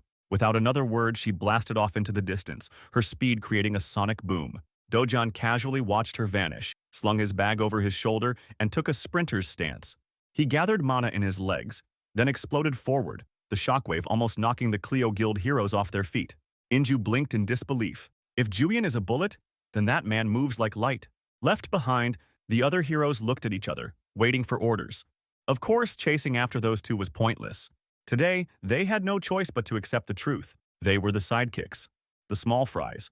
Nevertheless, this is still a decent gate with plenty of monsters to hunt around the outskirts. In the outside world, normal people praise these hunters as powerful A-rank heroes, but in front of a true S-ranker, they're barely worth mentioning. Juyeon and that man, Seo Dojan, are simply leagues above the entire Clio Guild. Speaking of those two, their race across the woods continues at breakneck speed. Without much effort, Juyeon constantly checks her flank for signs of Dojan. Seeing no one behind her, she begins to relax, thinking maybe she overdid the initial sprint. Just as she considers slowing down, Dojan suddenly appears by her side, casually asking if they can go a little faster. Juyeon nearly trips, her concentration broken. She's never experienced something like this before. Someone is actually keeping up with her. When it comes to speed, she's in the top 2 in the entire nation. But that list might need an update now. A few moments later, Dojan halts and teases her for being slower than expected, especially since she was clearly trying to flex her speed. While the S-ranker catches her breath, Dojan turns his gaze to the horizon. In front of them lies a massive mountain range, reaching high enough to scrape the heavens. When asked what's hiding inside that rocky terrain, Juyeon's expression darkens. That place is the lair of the Rift's boss monster, the Caesarion. This so-called Caesarion is a giant 20-meter beast, resembling a draconian wyvern. Juyeon doesn't even want to entertain the idea of trying to subjugate it. Typically, you'd need at least 3 combat-oriented S-rank heroes just to stand a chance against the creature. But Dojan knows something important. Cassarion has a chance to drop an imaginary grade magic crystal, a treasure ranked just below the highest possible grade. With such an enticing reward on the line, he won't let it slip away. Obviously, Julian is against the idea, but Dojan? He's fighting that draconic bastard, with or without her. Julian watches as he fearlessly charges forward, already scaling the mountains to face the beast. She feels like she has no choice but to follow him into madness. Something grim is definitely waiting inside the boss monster's lair. Dojan bursts in, radiating a confidence that could shake anyone's core, and it shakes Julian to hers. But what happens next is even more shocking. When she finally catches up to the lair, she finds the Cassarion already dead at her feet. The fight is over, and she has no idea what just happened. Dojan casually pulls his blade from the monster's corpse, leaving her at a complete loss for words. Julian reflects on how ridiculous this is. This wasn't just any boss monster. She brings up a renowned hero named Park Hale, who built his reputation on subjugating monsters like the Cassarion. Even as an S-rank himself, the first time Park Hale went after the Cassarion, he brought 30 A-rank heroes with him. Yet, even with all that backup, the attempt ended in tragedy. The A-rankers were slaughtered, and Park Hale barely made it out alive. He only survived by clinging to life. The second time, he returned with another S-ranker and 100 A-rank heroes, a literal small army. That battle was brutal. They targeted the beast's wings to stop its flight, and then launched wave after wave of attacks until the monster finally fell. The comparison reminds me of that 100 men versus 1 gorilla debate making the rounds lately. My money's on the men, same with the Cassarion. Still, only a handful of heroes survived that day. The rest were butchered. The damages were so severe that Park Hale's guild, Sweet Life, still hasn't recovered, even 3 years later. And yet, here stands this average-looking guy having defeated the same Cassarion without breaking a sweat. As Julian stares, Dojan simply reminds her that she won't be getting any of the valuable loot if all she did was stand around fighting air. The remark annoys her, but more than that, she's overwhelmed by just how insane this man is. If she hadn't witnessed it herself, she would have never believed such an outcome. That same terrifying Cassarion, taken down in a single strike, by one man. Meanwhile, Dojan calmly harvests the gorgeous magic crystal from the creature's body. He glances at it, then informs her that he no longer needs an escort. From here on out, he's fine alone. As for the other valuables, claws, fangs, bones, he shows little to no interest in them. Turning away, he plainly rejects her and leaves the S-ranker behind. Stunned for life, Dojan doesn't care about praise or awe. Instead, he channels his energy into collecting monster crystals. As a gesture of goodwill, or perhaps indifference, he even allows Julian to keep all the other valuable body parts from the beast as a form of payment. Julian examines the creature for a moment, then shrugs it off. She doesn't need anything from it either. As evening falls, the rest of the group is shocked speechless. One guy managed to gather 3 full bags of magic stones? Even among competent A-rankers, that's unheard of. For their entire guild to collect the same amount would have taken at least 20 hours of focused effort, and based on the quality of the crystals, maybe even more than 3 days. The whole situation raises the same question on everyone's mind. Who the hell is this guy? All eyes turn to Julian, the one who brought him here. And yet, she looks just as lost as they are. Based on her own words, even the A-rank guildmaster can't comprehend how Dojan defeated the Cassarion without specialized equipment. That feat alone puts him at the top of Korea's hero ranks, a class entirely of his own. They're all thinking the same thing. Our boy is built differently. One guild member even speculates that he might be the strongest person in the world at his current level. It's insane to even consider. Just then, an exhausted but composed Dojan returns, carrying even more bags of loot. With just a single day of hunting, he's already gathered enough to rival the weekly haul of entire A-rank teams. The group now believes no one outside would even believe this story if they reported it. His power is godlike, unreal. In fact, they're told explicitly not to share anything that happened here today. That's something they have no choice but to accept. The stunning S-rank hero walks over and strikes up a conversation with Dojan. From afar, it almost looks like a couple flirting, at least to the rest of the party. They're already shipping them. It's hard not to, given how both of them are monsters in combat and seem perfectly matched. But the illusion shatters just as quickly. The A-rank guildmaster quickly realizes this isn't some romantic spark. It's an argument. Their body language says it all. She can't believe what she's seeing. Someone is actually talking down to Julian, and she's taking it?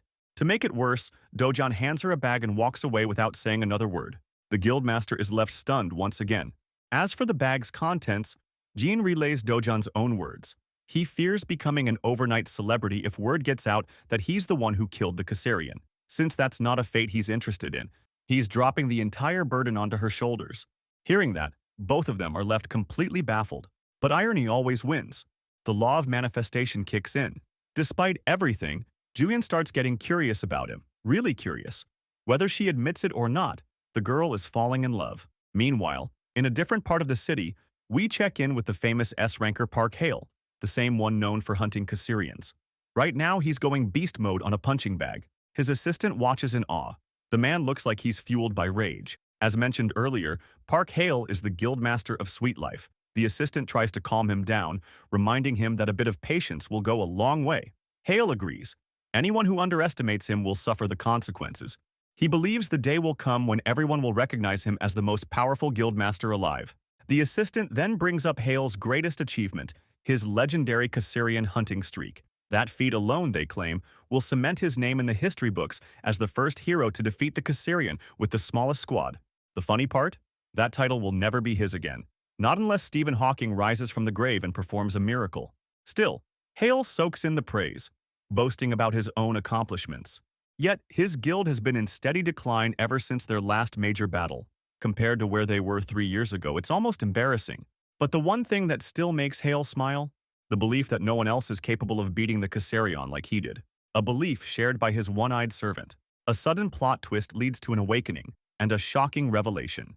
The client who ordered the hit on Dojan turns out to be Hong Hee-ju, the executive director and one of the wealthiest people in Korea. It makes no sense at first. Why would someone of her status single out a random individual like him? Then, the truth hits. Dojan is her stepson. Though he was welcomed into the family at the age of 7, everything changed the moment Hee-ju had a biological child. Dojan was unceremoniously kicked out of the family. Yang Pyo finds the whole situation amusing. Not even wealth can protect you from being thrown out, he remarks. Talk turns to the payment. They're being offered 3 billion won for the job, which, to someone like Yang Pyo, is pocket change. And then there's Chi Woo, barely alive after his fight with Dojan. Burned, battered, and permanently blinded, he's now a crippled wreck, a chilling testament to Dojan's ruthlessness. Even Yang Pyo has to admit that. Still, the psychopath in him grins. If it were up to him, he would have gone further, chopped off limbs, smashed his skull. It's clear now that he's even worse than his cousin. As they analyze the battle, it's brought up that Julian was present and may have helped Dojan in some way. This catches Yang Pyo completely off guard, and he demands more details. What's so special about this guy? Unfortunately, even his assistant is in the dark. The case was quietly buried, leaving no trail. Enraged, Yang Pyo grabs the poor assistant and roars in his face, ordering him to dig up every detail about Dojan and Julian's relationship. He suspects there may have been a deal or some unspoken alliance. The terrified assistant runs off to investigate immediately. Left alone, Yang Pyo throws a full-blown temper tantrum, wrecking everything in sight. He knows that now Hong Hee-ju's men will be turning to him to finish what Chi Woo failed to do, and he's more than happy to accept the job, especially since it's coming from a woman who's basically got Andrew Tate-level wealth. For a greedy bastard like him, it's a golden opportunity. Back to our boy, who's returning home after a long day inside the rift. He's satisfied. Today's raid was far more rewarding than a regular gate hunt. Still, he knows that continuing to work with Julian could bring unwanted attention. He recalls their recent conversation. Julian warned him that people would soon start asking questions about who killed the Caesarian. If his name gets out, trouble will come knocking. Her plan? Store the loot quietly. If Dojan ever wants fame, she'll gladly expose everything to the world. In response, he tossed the bag at her. Keep the stuff, he said, uninterested in the fame. Still, he knows he'll need to find another way to access rift zones without relying on Julian. It would only bring more trouble her way. But for tonight, things look peaceful. He's set to spend the night in a luxurious new home arranged by Hong Chong. Yet, the moment he arrives, he notices something's wrong. Shoes, a lot of them, lined up neatly outside the door. That only means one thing: uninvited guests. As he steps inside, he sees several suited men gathered around his family. One man stands out, their boss, looking like a miserable version of Nanami from Jujutsu Kaisen, and he's staring daggers at Dojan. Before he can react, Yunyong rushes over, smiling and hugging her brother, completely unaware of the tension. The suited man then steps forward and introduces himself, Prosecutor Park Chaolyong.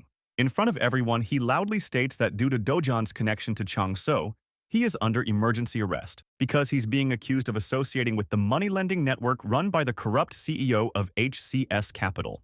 The scene shifts to Soyo Dojun, who's sitting calmly at a table in prison. On the way in, a pompous man is talking on the phone, bragging and instructing someone to take care of his daughter. He notices Dojun sitting there. Speaking with disdain, he says he became a prosecutor to clean up trash like Dojun. Sitting across from him, he starts questioning Dojun. What have you done with your life? Then, he lays out Dojun's long criminal record. A list so extensive, he says Dojun should rot in jail for years. He claims he has enough evidence to put him away for good, but Dojun glares at him with fury. The prosecutor challenges him. What, you think I'm lying? Look at yourself, you son of a bitch. Dojun suddenly drops a bombshell. Hong Hae-ju, that bitch is the one behind this. The prosecutor freezes.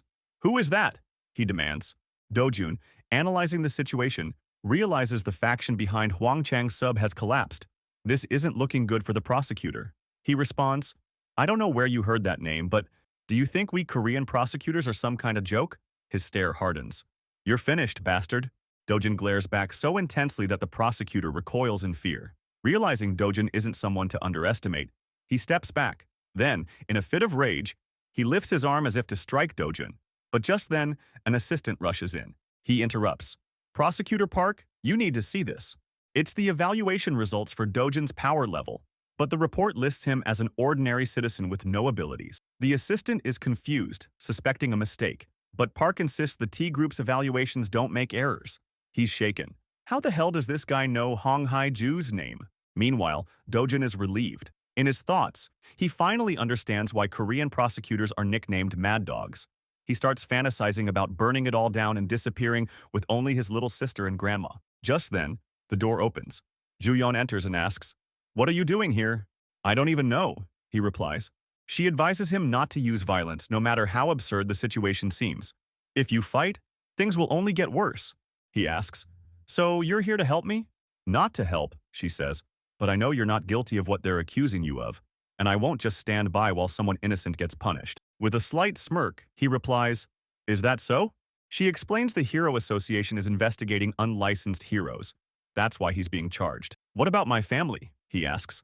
Rolling her eyes, she says, You think I'm your secretary? Then, seeing his serious expression, she softens. Don't worry, your family is safe. He thanks her, promising to repay her someday. She blushes slightly and says, Be patient. I'll sort this out as soon as I can. The scene cuts to another moment. Seo Dojun has just been released from prison. Most charges couldn't be proven except the fake license, so he's only being penalized for that. Suddenly, a breaking news alert on the radio. A monster has appeared in the United Kingdoms attacking civilians. It's about 1.5 meters tall, has 4 eyes, and its venom is extremely potent. Dojun casually remarks, That's a moccasin. She's shocked. Wait, how do you know that? The association hasn't even named it yet. Monster names are determined by analyzing mana stones, which contain condensed energy and detailed information about the creature. In the modern world, science and power uncover these names. But in the ruined world, it was done through magic. And since the same monsters exist in both worlds, Dojun already knows most of them. That's because in his past life, he wasn't just anyone. He was the strongest sword god. He continues, A moccasin is easy to deal with if you use extracts from the red flower ant. It's harmless to humans, but deadly to moccasins. Spray it on, and it can't jump around anymore. She stares at him, confused. What exactly are you? He stays silent. She drives on. Frustrated, she yells, Are you even listening to me? And with a dark glare, he replies, What will happen if I kill Hong Hae-ju? Inside the association office in Akko, the sharp, repetitive sound of nail-biting echoed through the tense silence. Hong Hae-ju sat hunched behind her desk, gnawing her nails one after another, her face pale and twisted with unease. Even Manager Lee, standing stiffly at her side, was drenched in cold sweat just watching her. Straightening his back, he gave his report in a clipped, nervous tone. That's the current situation, ma'am. The biting stopped. Heeju's hands froze midair, her eyes narrowing. After a long pause, she muttered darkly, Hinu-jian. Why her? Manager Lee clutched the papers in his hands, his voice uncertain. We're not sure yet, ma'am. We don't know their connection, or how she even knows Dojun Heeju's expression hardened. And with a sharp snap, she bit off another nail. Her voice was low but burning with fury. Huion, what the hell is going on? Suddenly, she slammed her palm onto the desk, shouting in anger. And what's this nonsense about Dojon not being an awakener? I heard he already awakened. Manager Lee rubbed the back of his neck, trying to keep calm under her glare. I don't know either, ma'am. All reports suggested he awakened, but he hesitated. Maybe it's some kind of skill, something that can trick the detection system. Just speculation, of course. Heeju's eyes blazed. She jabbed her finger at him and barked, Contact Kong Youngpyo. Offer him 20 billion. No, 30. I don't care what it takes. He must accept. From across the room, a cocky voice rang out. 30 billion? That's not nearly enough. Kong Youngpyo lounged casually in his chair, a smug grin plastered on his face. His assistant shifted uneasily, whispering, Double that? Isn't that too much, sir? Youngpyo raised a finger, shaking his head. Absolutely not. From Heeju's perspective, I'm her only real option. If I handle this job properly, 60 billion is nothing to her. His eyes sharpened, his tone dropping into something colder. And don't forget, we're talking about Jian. Against an S rank, the price has to match the risk. The assistant's face paled, murmuring, Jian, she's not an opponent to underestimate. Youngpyo stomped his foot, making the man flinch. He leaned forward with a dangerous smile. You think all S ranks are the same? I could put her down in 20 minutes. The assistant's eyes widened, sweat dripping down his temple. But in the next second, Youngpyo's menacing look melted into a carefree grin. Now, any word from the association? Inside the lavish office, the assistant spoke carefully. The UK branch says they can't send more reinforcements. The association has announced that overseas hero deployments will now follow stricter selection criteria. Youngpyo scratched the back of his neck in irritation. So they're cornering us, making it impossible to back out without looking weak. He cursed under his breath, then exhaled slowly. Those greedy bastards at the association, fine. What's the schedule? You're set to depart in 3 days, sir. Oh? Japan. He smirked. Perfect. I've been meaning to meet T-shirt with both hands in his pockets. He stared out the wide window at the sprawling city skyline. His lips curved upward as he muttered, The Macasians. New monsters, no known weaknesses. If I'm the one to figure it out, my value will skyrocket. A low chuckle escaped him. Meanwhile, across the sea in England, a bolt of lightning split the sky in two, slamming into the clock tower with a deafening crack. Panic erupted below as civilians screamed and scattered, running from the monstrous figure charging forward, fast and merciless. A unit of armed operatives stood their ground, weapons raised, eyes grim as they faced the towering beast. The monster unleashed a deafening roar and slammed its claws into the earth, splitting the street apart. The team scattered instantly, dodging the shockwave as they struck from every direction. Mages unleashed bursts of violet light, spells streaking through the sky in a furious barrage. Then, with one clean slash, the creature's head was severed. The beast stumbled and collapsed with a sickening crash, its headless body sprawled across the rubble. For a moment, silence. The group panted, eyes locked on the mangled corpse. But their relief didn't last. One operative froze, his ears catching a sound. Slowly, he looked up. Another flash of lightning split the storm clouds, revealing shadowy figures looming in the distance, more monsters waiting in the dark. A razor-sharp claw plunged from above, and the man's eyes widened in horror, unable to react, marking the beginning of a night of terror in the United Kingdom. Beneath the towering clock tower, the ground was still stained with blood as, in the days that followed, a relentless wave of monsters launched coordinated assaults across the city. Streets were buried in debris, their roars echoing through the sky, and Britain's heroes fought with everything they had.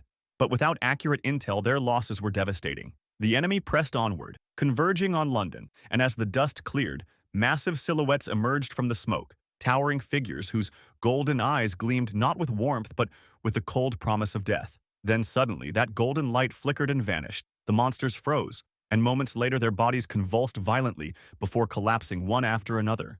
Above, the rhythmic thump of helicopter blades cut through the air as stunned soldiers and personnel peered down from the aircraft in disbelief until a voice cried out, "My God, it's working!" And cheers erupted as realization spread. Jian stood motionless, still processing the scene, knowing Jian had been right. The red blossom extract was effective. The Macasians couldn't withstand it. Yang Pio's gaze drifted toward Jian, his fists clenched, envy burning in his eyes. There was no way that woman could be this good, yet here she was. Jian only smiled, calm and steady, turning to her team with a quiet order. "All right, let's finish the job." "Yes, ma'am," they answered in unison, as she drew her sword and leapt from the aircraft, diving fearlessly into the chaos below. Later, outside the airport, a massive crowd of reporters gathered, their eyes locked on the entrance. And when Jian appeared, the crowd stirred in awe. Unbelievable, someone whispered as murmurs spread. This was really Hyeon-jian, the hero of the UK headquarters, the one who had discovered the Macassian's weakness, the woman who had saved the entire country and prevented its fall. A reporter gasped and pointed. There she is. Jian strode forward confidently, suitcase in tow, with Kong Yong-pyo following close behind.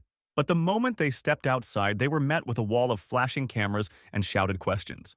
Miss Hyeon-jian, over here, please. How did you discover the Macassian's weakness? The media swarmed, yet Yong-pyo simply wore his trademark smile as attention shifted toward him. Mr. Kong Yong-pyo, could you share your thoughts?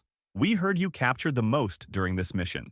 In moments, images of him and Jian were splashed across massive news screens throughout the city as the broadcast announced that the 200-person team, including hero Hyeon-jian, had returned safely. As everyone knows, the anchor declared, Korea's pride has saved the United Kingdom.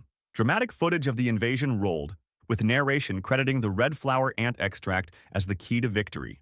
Amid the busy city crowd, a lone figure stood still, his eyes fixed on the screen above a skyscraper. Dojan's expression hardened, his eyes glowing with cold fire as the frame shifted to Yong-pyo's interview. Kong Yong-pyo, he muttered under his breath. The scene shifted to a lavishly decorated dining hall where neatly wrapped gift boxes lined the table. A familiar voice broke the calm. A gift for you? Dojan paused mid-sip, confused. A gift? He echoed. Hyunjian smiled, gesturing toward the boxes. That one's for Unyong and Grandma. And this one's for you, Seo Dojan. With a shy glance, she slid a bag toward him. Open it at home, it's not really appropriate here. But Dojan ignored her suggestion, reached in, and pulled out a neatly folded shirt. Looks expensive, he remarked casually. Jian didn't deny it. Raising her glass with a composed smile, she replied, Think of it as thanks. Because of you, I was recognized as a hero. Her tone shifted, more serious now. Compared to what you've done for me, this is nothing. If you need it, I'll even buy you a car. Dojan calmly set the bag back on the table. If I ever need anything, I'll let you know. But I've already been repaid. Jian's playful air faded instantly. Her eyes grew sharp with determination as she locked onto him. If I asked how you knew the Macassian's weakness, would you tell me? Dojan didn't flinch, replying coolly. Do I have any reason to answer that? A heavy silence hung between them, until Jian finally closed her eyes, collected her thoughts, and spoke again. Then what are your plans from here on out? Her gaze narrowed, suspicion gnawing at her. It can't be something as innocent as world peace, she thought. If his target is Hong Hee-ju or Kong Yong-pyo, that's far too dangerous. I can't let that happen. Dojan scratched his chin, pretending to think deeply before saying, First, probably buy a house. Jian blinked in disbelief. You're renting? She asked, incredulous. Under a purple twilight sky, palm trees swayed at a luxurious beach resort where laughter, music, and cheers filled the air. Kong Yong-pyo lounged in the pool, arms around two women, his smirk masking restless thoughts. Hyunjian, she's changed completely. His bloodshot eyes replayed the scene in England. She discovered the monster's weakness, but she's hiding how she figured it out.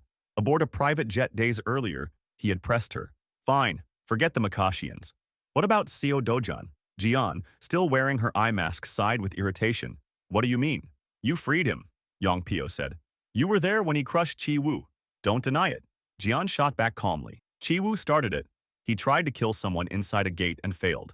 Even later, he struck first. Yong-pyo gave a bitter laugh. That fool, blinded by pocket change. No wonder he ended up dead. His voice dropped, dark and edged. But he was still my cousin, which means I have every reason to deal with Seo Dojan myself. Jian turned her head away, her tone flat. Do whatever you want.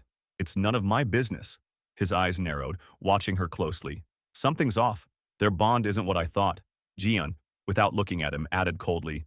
I have no reason to interfere. The soft clink of wine being poured echoed through the cabin, her words only deepening his suspicion. He sipped slowly, eyes dark. No reason to interfere? No, there's something between them. Meanwhile, in England, one of the hardest hit zones lay in ruins after the monster attacks. The UK Hero Association had deployed personnel, working urgently to gather mana crystals before the second wave. A weary D-rank sighed. What a waste. If we had that red flower ant extract, even guys like us could have taken one down. His partner nodded grimly. Yeah, if the first wave had been stopped, this could have been a gold mine. Now it's ruined. Everyone knows once a wave hits, teleportation gates can't be placed again. A guard glanced nervously at the rift. They say the second wave won't just be Macassians, other monsters too. Yeah, and that's the real problem. Nobody knows what's coming. Some countries were wiped out entirely. A faint noise behind them made one spin around. What? Did you see something? No, the other muttered, staring at the portal. Just felt like someone walked out. His partner scoffed. Relax. It's only been 5 hours since the strike team went in. They tried to shake it off, refocusing. Eyes up. Crystal thieves will show sooner or later. But in that instant, the portal erupted with arcs of lightning. Both guards froze as a man in black armor stepped through, radiating killing intent so thick it was suffocating. He's not one of ours, one whispered in horror. Not a hero, not even a hunter. Call HQ. But before they could move, the armored figure raised his hand, summoning a blinding ring of green light. It shot forward instantly, lifting both men into the air. Suspended helplessly, they thrashed in panic as the suffocating aura pressed down on them. Damn it, one of the guards cursed as he yanked 3 daggers from his belt and hurled them, shouting, Die, bastard! But the glowing rings deflected the blades like they were nothing, and the armored man's scarred face twisted into a cruel sneer. Pathetic, he muttered, clenching his fist as the guard screamed, crushed beneath invisible pressure while he watched coldly. So it failed, he said to himself, clicking his tongue. Even after activating the time-space rift, need to boost the mana output. One of the guards, barely hanging on, forced his eyes open and stammered, Who are you? The figure tilted his head, as if deciding whether to answer. Then with a flick of his wrist, the man's body crumpled to the ground, bones shattered, blood pooling fast. Lowering his hand with disdain, he muttered, Time to clean up the trash. Scene shift. Pau, South Korea. A hidden valley wrapped in mountains, where Dojan strolled across a wide field of grass, his steps steady, his expression calm, until a strange noise made him stop. A gust of wind swept through, the tall grass rustling wildly before the ground split open, spewing monstrous worm-like beasts with jagged saw-blade teeth. One after another they burst out, circling him in swarms, but Dojan crouched beside a hole, pressed his palm against the dirt and murmured, 26? Within a 100-meter radius? An amused smile crept across his face as energy flared in his hand. Let's see how many survive this. He hurled a blazing sphere into the pit. Silence, then boom. Chain explosions ripped underground, shockwaves tearing through the valley as chunks of scorched flesh rained down like steaming confetti. Dojan tilted his head, watching with a calm smirk. Meanwhile, at the Hero Association headquarters, inside a sleek office tower, a man sipped coffee and asked coolly, So what kind of person are we dealing with? Across from him, a bespectacled staffer leafed through a report and confirmed, He used to be a rebellious youth. He once called himself a hero. Seo Dojan. Beside him sat Min Hongqi, vice director, and across from them Tai Huang, calm and thoughtful, frowning as he asked, Didn't you say his power can't be measured by the hero meter? Hongqi turned a page and admitted, We never got a clear explanation. A sharp thud followed as Park Sun-chul, vice chairman of the association, slammed his fist on the table. Arrogant brat. When questioned by the association, he should have answered properly. Simple as that. Tai Huang raised a finger for calm. There's one more thing, he said, turning back to Hongqi. Anything else? Hongqi hesitated, then explained that Dojan had been caught in Kong Chu's scheme. Back in Pau, Dojan's predatory grin widened as he battled the worm creatures, deadly energy swirling in his hand like a core ready to detonate. In the office, Hongqi's voice was steady as he continued. Seo Dojan, the man who survived a near-fatal gate incident, who took brutal revenge on Kong Chulwu, who single-handedly cleared the Mapo rift. Another blast erupted in the valley as Dojan's beam tore through the last beast, punching a hole straight through its torso. Ruthless, yes, but his strength was overwhelming. Hongqi lowered the file. Seo Dojan's power is beyond anything we've faced. Tai Huang leaned back, arms folded, eyes closed. A wild stallion, huh? Impossible to tame, but still a thoroughbred. Is that it? Hongqi nodded cautiously. There's more. He's applied for hero certification, claims he has a sponsor, and wants to bypass the formalities. A sponsor? Angie's voice dropped heavy with implication. Which S rank? Hongqi's reply landed like a bomb. Han Jian. Silence swept the room, even Park Sun-chul frozen in shock, while Tai Huang's narrowed eyes gave nothing away. Back in Pau, Dojan studied his sleek new hero ID card, a faint smile tugging at his lips. Seeing his freshly minted rank 8 hero ID in Korea, Dojan stood amidst the decimated rift zone, the field littered with mangled worm carcasses torn, scorched, and broken beyond recognition. With the rift cleared, he slipped the card back into his pocket and continued walking. Meanwhile, at the Korean Hero Association headquarters, Chairman Tai Huang let out a booming laugh, slapping the table so hard the glasses rattled. Ha! The kid gets certified and charges straight into the pew rift? That's some guts. Min Hongyi gave a small approving nod. His decisiveness is on another level. Across from them, Park Sun-chul's expression darkened in disbelief. Wait, he went in alone. No guild, no backup, no partners? Into a level 2 rift? Has he lost his mind? Tai Huang and Hong Yi exchanged a glance as Sun Chul coughed awkwardly, straightened his tie, then leaned forward again, his voice reigniting with urgency. Chairman, if that Seo Dojan kid comes out alive, we need to announce it. Korea's 8th S-rank hero. But Min Hongyi shook his head. We can't assume he wants that. It's only right to ask for his consent before going public. Sun Chul immediately snapped, voice booming. No, Deputy Director Min.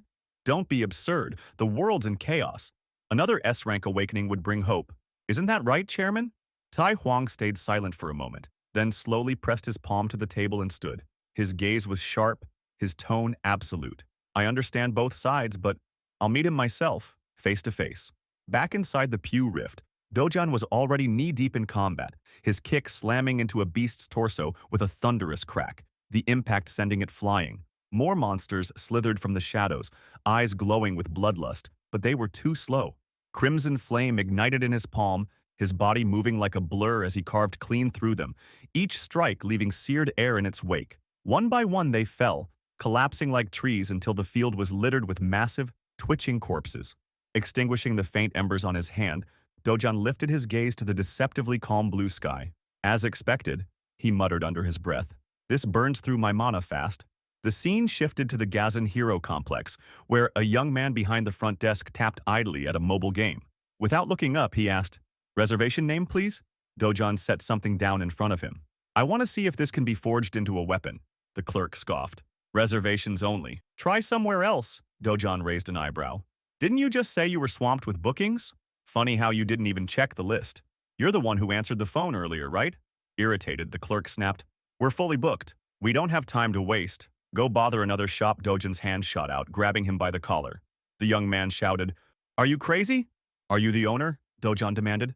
I'm his son, he yelled back. Then get your father. Now.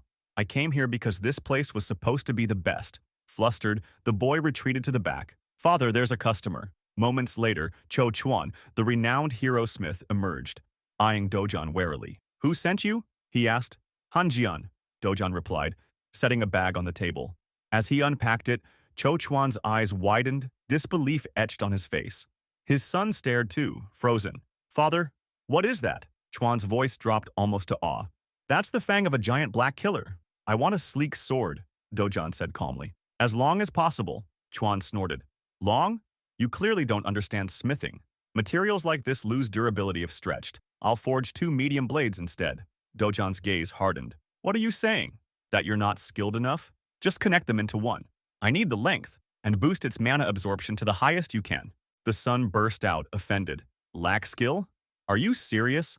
My father's weapons always reach at least grade 3 in mana absorption. But Dojan, unimpressed, examined one of their swords and remarked flatly, This feels like grade 5, before casually snapping it in two. Both Choi and his son stared in stunned silence. If this is the kind of trash you're producing, don't bother, Dojan added coldly. Choi, realizing the gravity of Dojan's words, gave a solemn nod.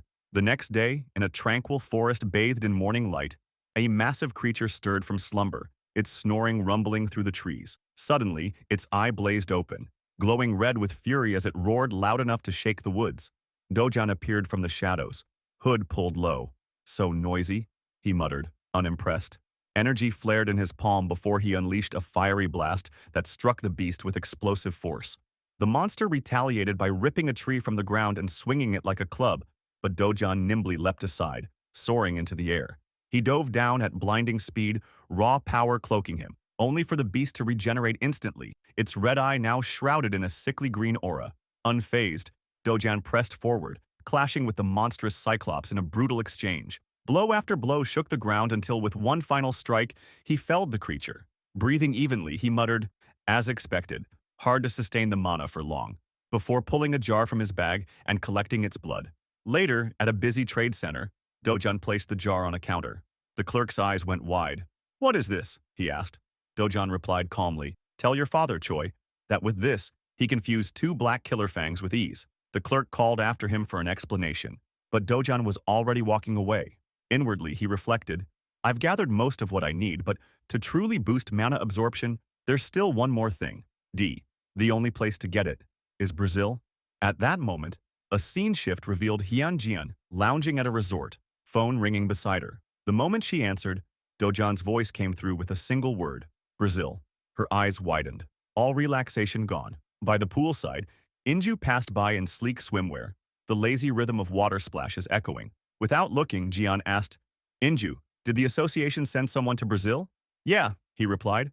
A partnership with the government. They're launching a full-scale rift suppression. Jian's voice remained calm. Monsters there are brutal, but their mana stone drops are insane. The association's paying well, so our guild decided to join. Inju smirked faintly. We should go together and bring him along. Jian narrowed her eyes. Everyone knew who he meant. The 8th S-class. Whispered about everywhere. Voices swirled around them, teasing, accusing, mocking. There's a rumor you two are in a special relationship, one teased. Don't be ridiculous, came Yian's sharp protest. Another chimed in sweetly. How cute! I saw you two sharing a coaster. Jian flushed, snapping back. Fine, go if you want. Inju just laughed, but a quieter voice beneath the laughter whispered, Whether he comes with us or not, who knows? Meanwhile, back at the forge, flames roared as Choi examined the strange fused compound. Incredible, he muttered. To merge non-metallic materials so perfectly, as if melted and pressed by some unnatural force. And to think Cyclops' blood could do this. Dojan's voice cut in, precise and firm. Make it long, 180 centimeters. Two-handed form, but adjust the grip so I can wield it one-handed. About 5 kilograms in weight. The blacksmith raised a brow. Polite now, huh? I thought you were just some thug off the street. But maybe this weapon's really precious to you. Still, 5 kilos isn't light. You won't just be swinging it once. Dojan said it was fine, and to do it exactly that way, asking how long it would take, and the craftsman replied that at least a month was needed to forge it. Dojan exhaled silently, wondering if grade 7 could really withstand his full power, then added that he'd need the proper material as expected, leaving instructions to shape the blade for now and only finalize its mana absorption once he returned with a real resource. The thought lingered in Choi's mind. Could he actually get that material in time? Days later, a luxury car rolled up with a low hum, its elite license plate gleaming in the sun. Jian stepped out flawlessly dressed, dangling the keys like they meant nothing, and casually offered them to Dojan. Consider it a gift, she said. He took them without blinking. Thanks, I'll use it well. His eyes lingered on the vehicle, a car worth 100 million won. Did he really appear so insignificant? Jean tilted her head, her tone shifting. Is something going on with the Hero Association? They're revealing my identity, he replied, slipping the keys into his coat. So I made them pay the price. She frowned. The price? But Chairman Taiwang always insists on fairness. Dojan opened the car door without hesitation. Seems he understood. The negotiations are settled. She sighed, half exasperated. Can't you act more appropriately, Mr. Ko-Dojan? I'd appreciate it if you remembered my position as guarantor for your registration. The door shut in her face, but moments later she climbed in beside him, voice dropping. The association is in chaos. The Brazil stronghold collapsed. Once things calm down, talks with the chairman will resume. Brazil, he echoed. Yes, they're planning to shut down part of the zone entirely. Dojan turned slightly. You're going? Their shoulders brushed, her cheeks flushed, but she nodded. I am. Why do you ask? Then go with me, he said, voice low and sure. Her eyes widened, color rushing to her face, but she quickly looked away. Across the city, tension filled a darker room. Director Hong Heiju sat stiffly across from Kong Yongpyo, irritation burning in every word. How much more do you want? She snapped. Kong leaned back lazily. Now's not the time to get cheap, Director. You already got 30 billion up front, and now you want more? When are you actually going to do something? I never should have relied on you. His smirk didn't fade. And who else would take that request? You think killers just line up for this kind of job? Hong's voice cut sharp. There are men everywhere who'll kill without blinking as long as they're paid. Kong's grin sharpened as he leaned forward. Here's a freebie. Ko-Dojan is S rank now, South Korea's 8th. The blood drained from her face. How? Is that some kind of scam? If you don't believe me, just wait. The news will break soon, he replied smoothly. And the intel wasn't free, by the way. I paid for it. Hong trembled, voice rising to a shout. If he's S rank, I can't control him anymore. She slammed her hands on the desk. If it's money you want, I'll pay more. Just do something. Kong's eyes gleamed. Money matters, but steady business matters more. A relationship built to last, that's worth far more. Whatever it takes, she hissed. Just make sure Kodojan dies. A notification lit up his phone. He glanced at it, a faint smile curling his lips. Seems the heavens are on your side, Director Hong. Her eyes narrowed. What do you mean? A perfect opportunity to kill Kodojan is about to land right in our laps, he replied. The next day, a plane carried 5 S-rank heroes, social media buzzing with chatter. User Jampong wrote, Brazil operation looks insane. Someone says Zhang Xiango pushed the group to first place.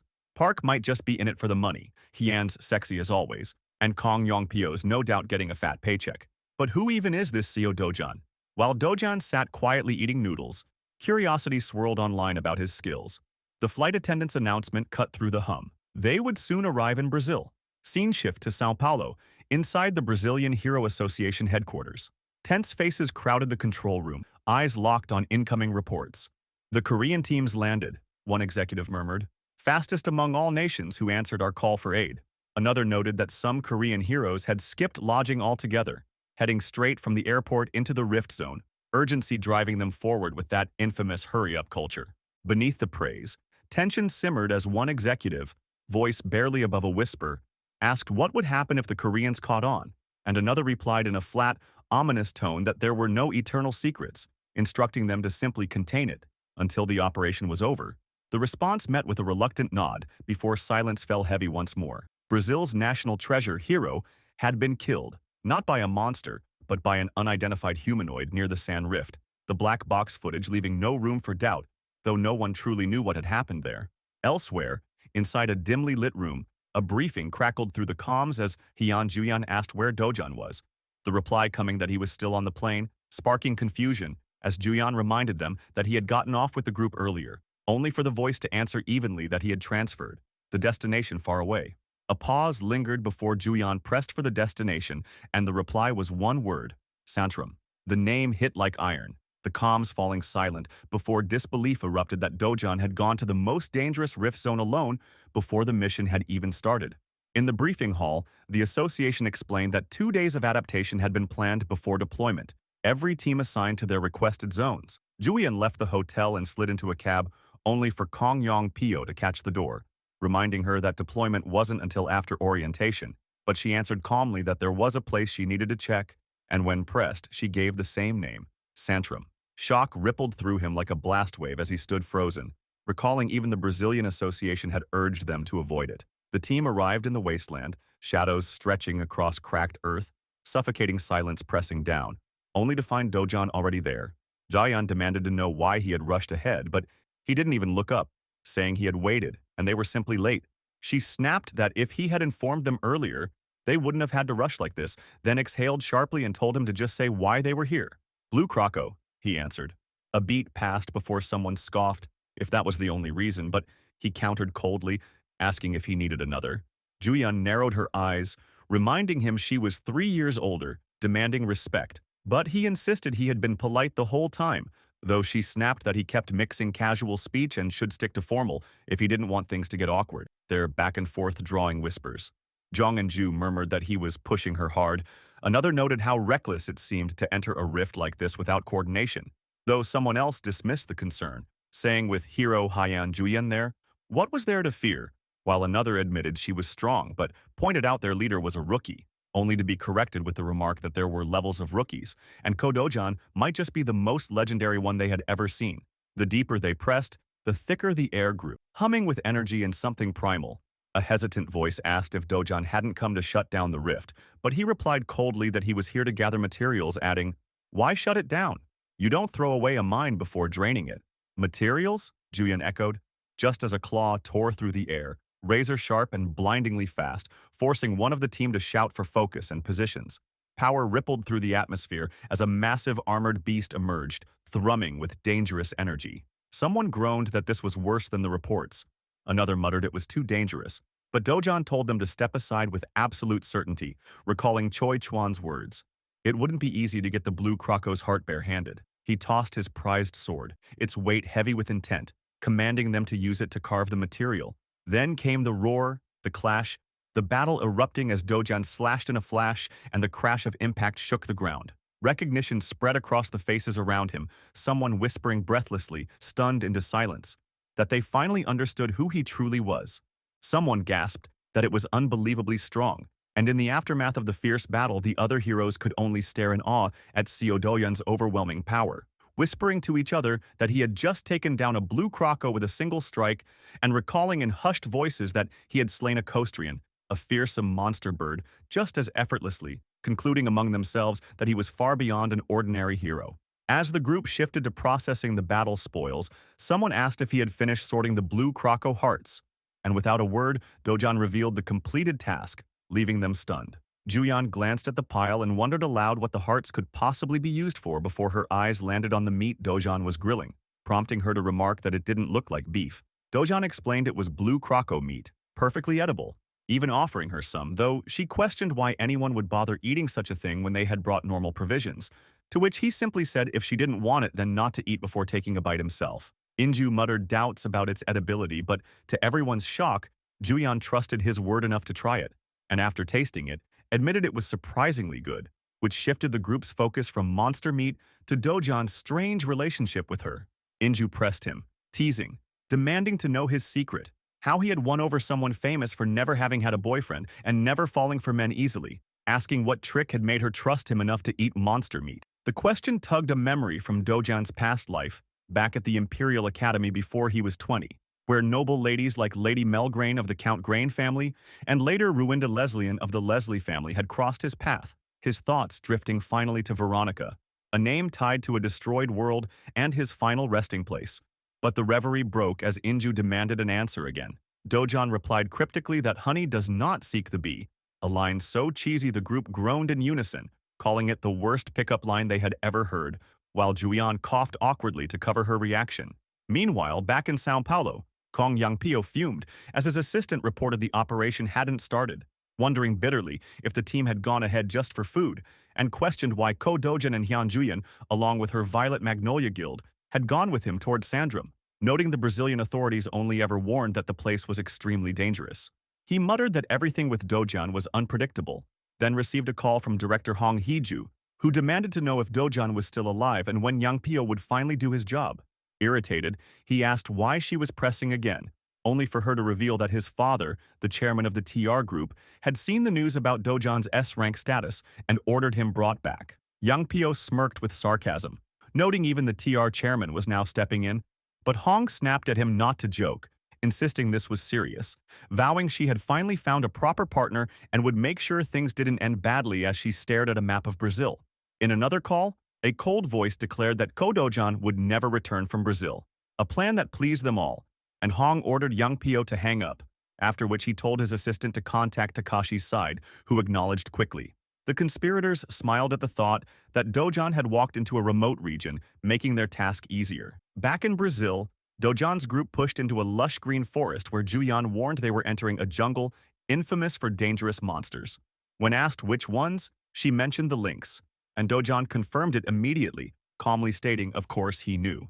Anticipating danger, Juyeon handed out earplugs, explaining that the lynx's cry could paralyze the mind and that the Brazil Hero Association had stressed extreme caution. The others looked at Dojan in confusion, as he refused to take the earplugs, walking forward without hesitation, and the group reluctantly followed. Soon they reached the lynx's territory, and the sight of the beast left them all shocked, mouths agape, one of them shouting in panic for everyone to cover their ears, but Dojan stood perfectly still, his gaze locked on the creature, ready to face it alone as silver moonlight spilled over the battlefield and the lynx threw back its head, unleashing a bone-chilling howl that tore through the night. The sound sliced through the night like a blade, forcing the team to clamp their hands over their ears as the disorienting echo rattled their minds. Yet Dojan alone stood calm, his gaze unwavering as he studied the beast without flinching. Juyeon's eyes locked on him, confusion surging in her chest as she struggled to understand why he did not shield himself. But before the thought could even settle, Dojan bent, picked up a stone, cloaked it in flames, and hurled it with flawless precision, the fiery strike slamming into the lynx and forcing it to recoil into the shadows. Without hesitation, he gave chase, his footsteps carrying him deeper into enemy territory where the others followed with uneven breath, torn between awe and disbelief. Inju still trembled, struggling to comprehend what she had witnessed, while Julian realized with a sudden start that the lynx's chilling howl had fallen silent. When they finally reached him, the sight that met them froze their blood. More lynx emerging from the darkness, their hulking forms etched with faint glowing runes, crimson eyes burning with murderous hunger, and at their head the largest of them, its gaze sharp enough to kill, its fangs glistening. Jayan's body stiffened, something unnatural awakening deep inside her, and before she could resist, her vision blurred, her pupils flaring into the same sinister red glow as the monster's. In an instant, Dojan appeared at her side, his hand covering her eyes, his voice steady and firm as he warned them all that it wasn't the howl but the gaze that crippled the mind, urging everyone to close their eyes and trust him. Stepping forward, his blade shimmered as fire coiled around its edge, the flames orbiting him like miniature stars. And though doubt flickered in his thoughts, was this truly the extent of his power? He pressed forward, invoking the sacred form of his technique, Vanyan's sword skill, first form, Karita Melagrackle. His eyes ignited, burning like molten fire as the aura gathered to a brilliant point, and with one sweep of his blade, he unleashed devastation. The inferno streaked into the lynx pack and detonated with cataclysmic force, fire devouring trees, soil splitting apart, the night ripped open by a roar that shook the ground itself, sparks raining as a massive burning trench carved itself into the forest. Julian's chest heaved as she raised her head, her eyes widening in disbelief at the devastation. One strike had reduced the land to ruin. A lynx collapsed, charred and lifeless, while the survivors trembled, eyes dim with fear. Dojan advanced, blade gleaming, and when the beasts tried to ensnare him with their gaze, he cleaved them down mercilessly, one head after another falling, his voice cold as he claimed their eyes, declaring he had use for them. He strode forward with an aura that commanded absolute attention, his eyes icy and unwavering, and the others followed, their fear replaced with a strange, quiet confidence, while Julian's gaze lingered on his unyielding form. Whispers rippled through the group. What they had seen was inhuman, far beyond the limits of mankind. Some dared to wonder if he could be stronger than Shabri Alons, the great hero who had set the standard of power, while others scoffed but still murmured if his strength might even rival Cain Lester, the world's strongest, though such a comparison was unthinkable. The forest itself seemed to hold its breath until new figures stumbled from the shadows, corpses crawling forward, skeletal frames draped in rotting flesh, eyes glowing with hunger. To them, the lone man appeared like clueless prey, but someone in the team muttered that the undead lacked the brains to realize their doom. One lunged with bared fangs, but Dojan's fist shot forward, shattering its skull with ruthless precision, his golden eyes gleaming as he moved with lethal grace. More surged toward him, claws raking the air, but his strikes were faster. One punch caved in a skull, a brutal kick shattered another into the ground, and one by one they crumbled, until the forest floor was littered with broken, lifeless fragments of the dead. The group behind him stood frozen in shock, wide-eyed at the slaughter, then slowly began to advance as well. From the back came Jian's curious voice, wondering aloud about the swordsmanship she had seen. Dojan turned slightly at her words, and Julian pressed with her own question, asking where he had learned such a technique, one that left red sparks trailing with every swing. Dojan answered only with another question, asking Julian if she wanted to learn it. Her face lit up instantly as she exclaimed that she did, but his reply was cold and grounded as he reminded her that in such a peaceful world she would never need it, adding that even if she learned, when would she ever use it? Julian stiffened at his words, irritation bubbling as she thought there was a limit to how much she could be dismissed. She was an S-rank hero too. Out loud, she insisted she would get to use it at least once before she died, accusing him of simply not wanting to teach her. Upset, she turned away from him, cheeks burning as she muttered that now she understood what he really thought of her.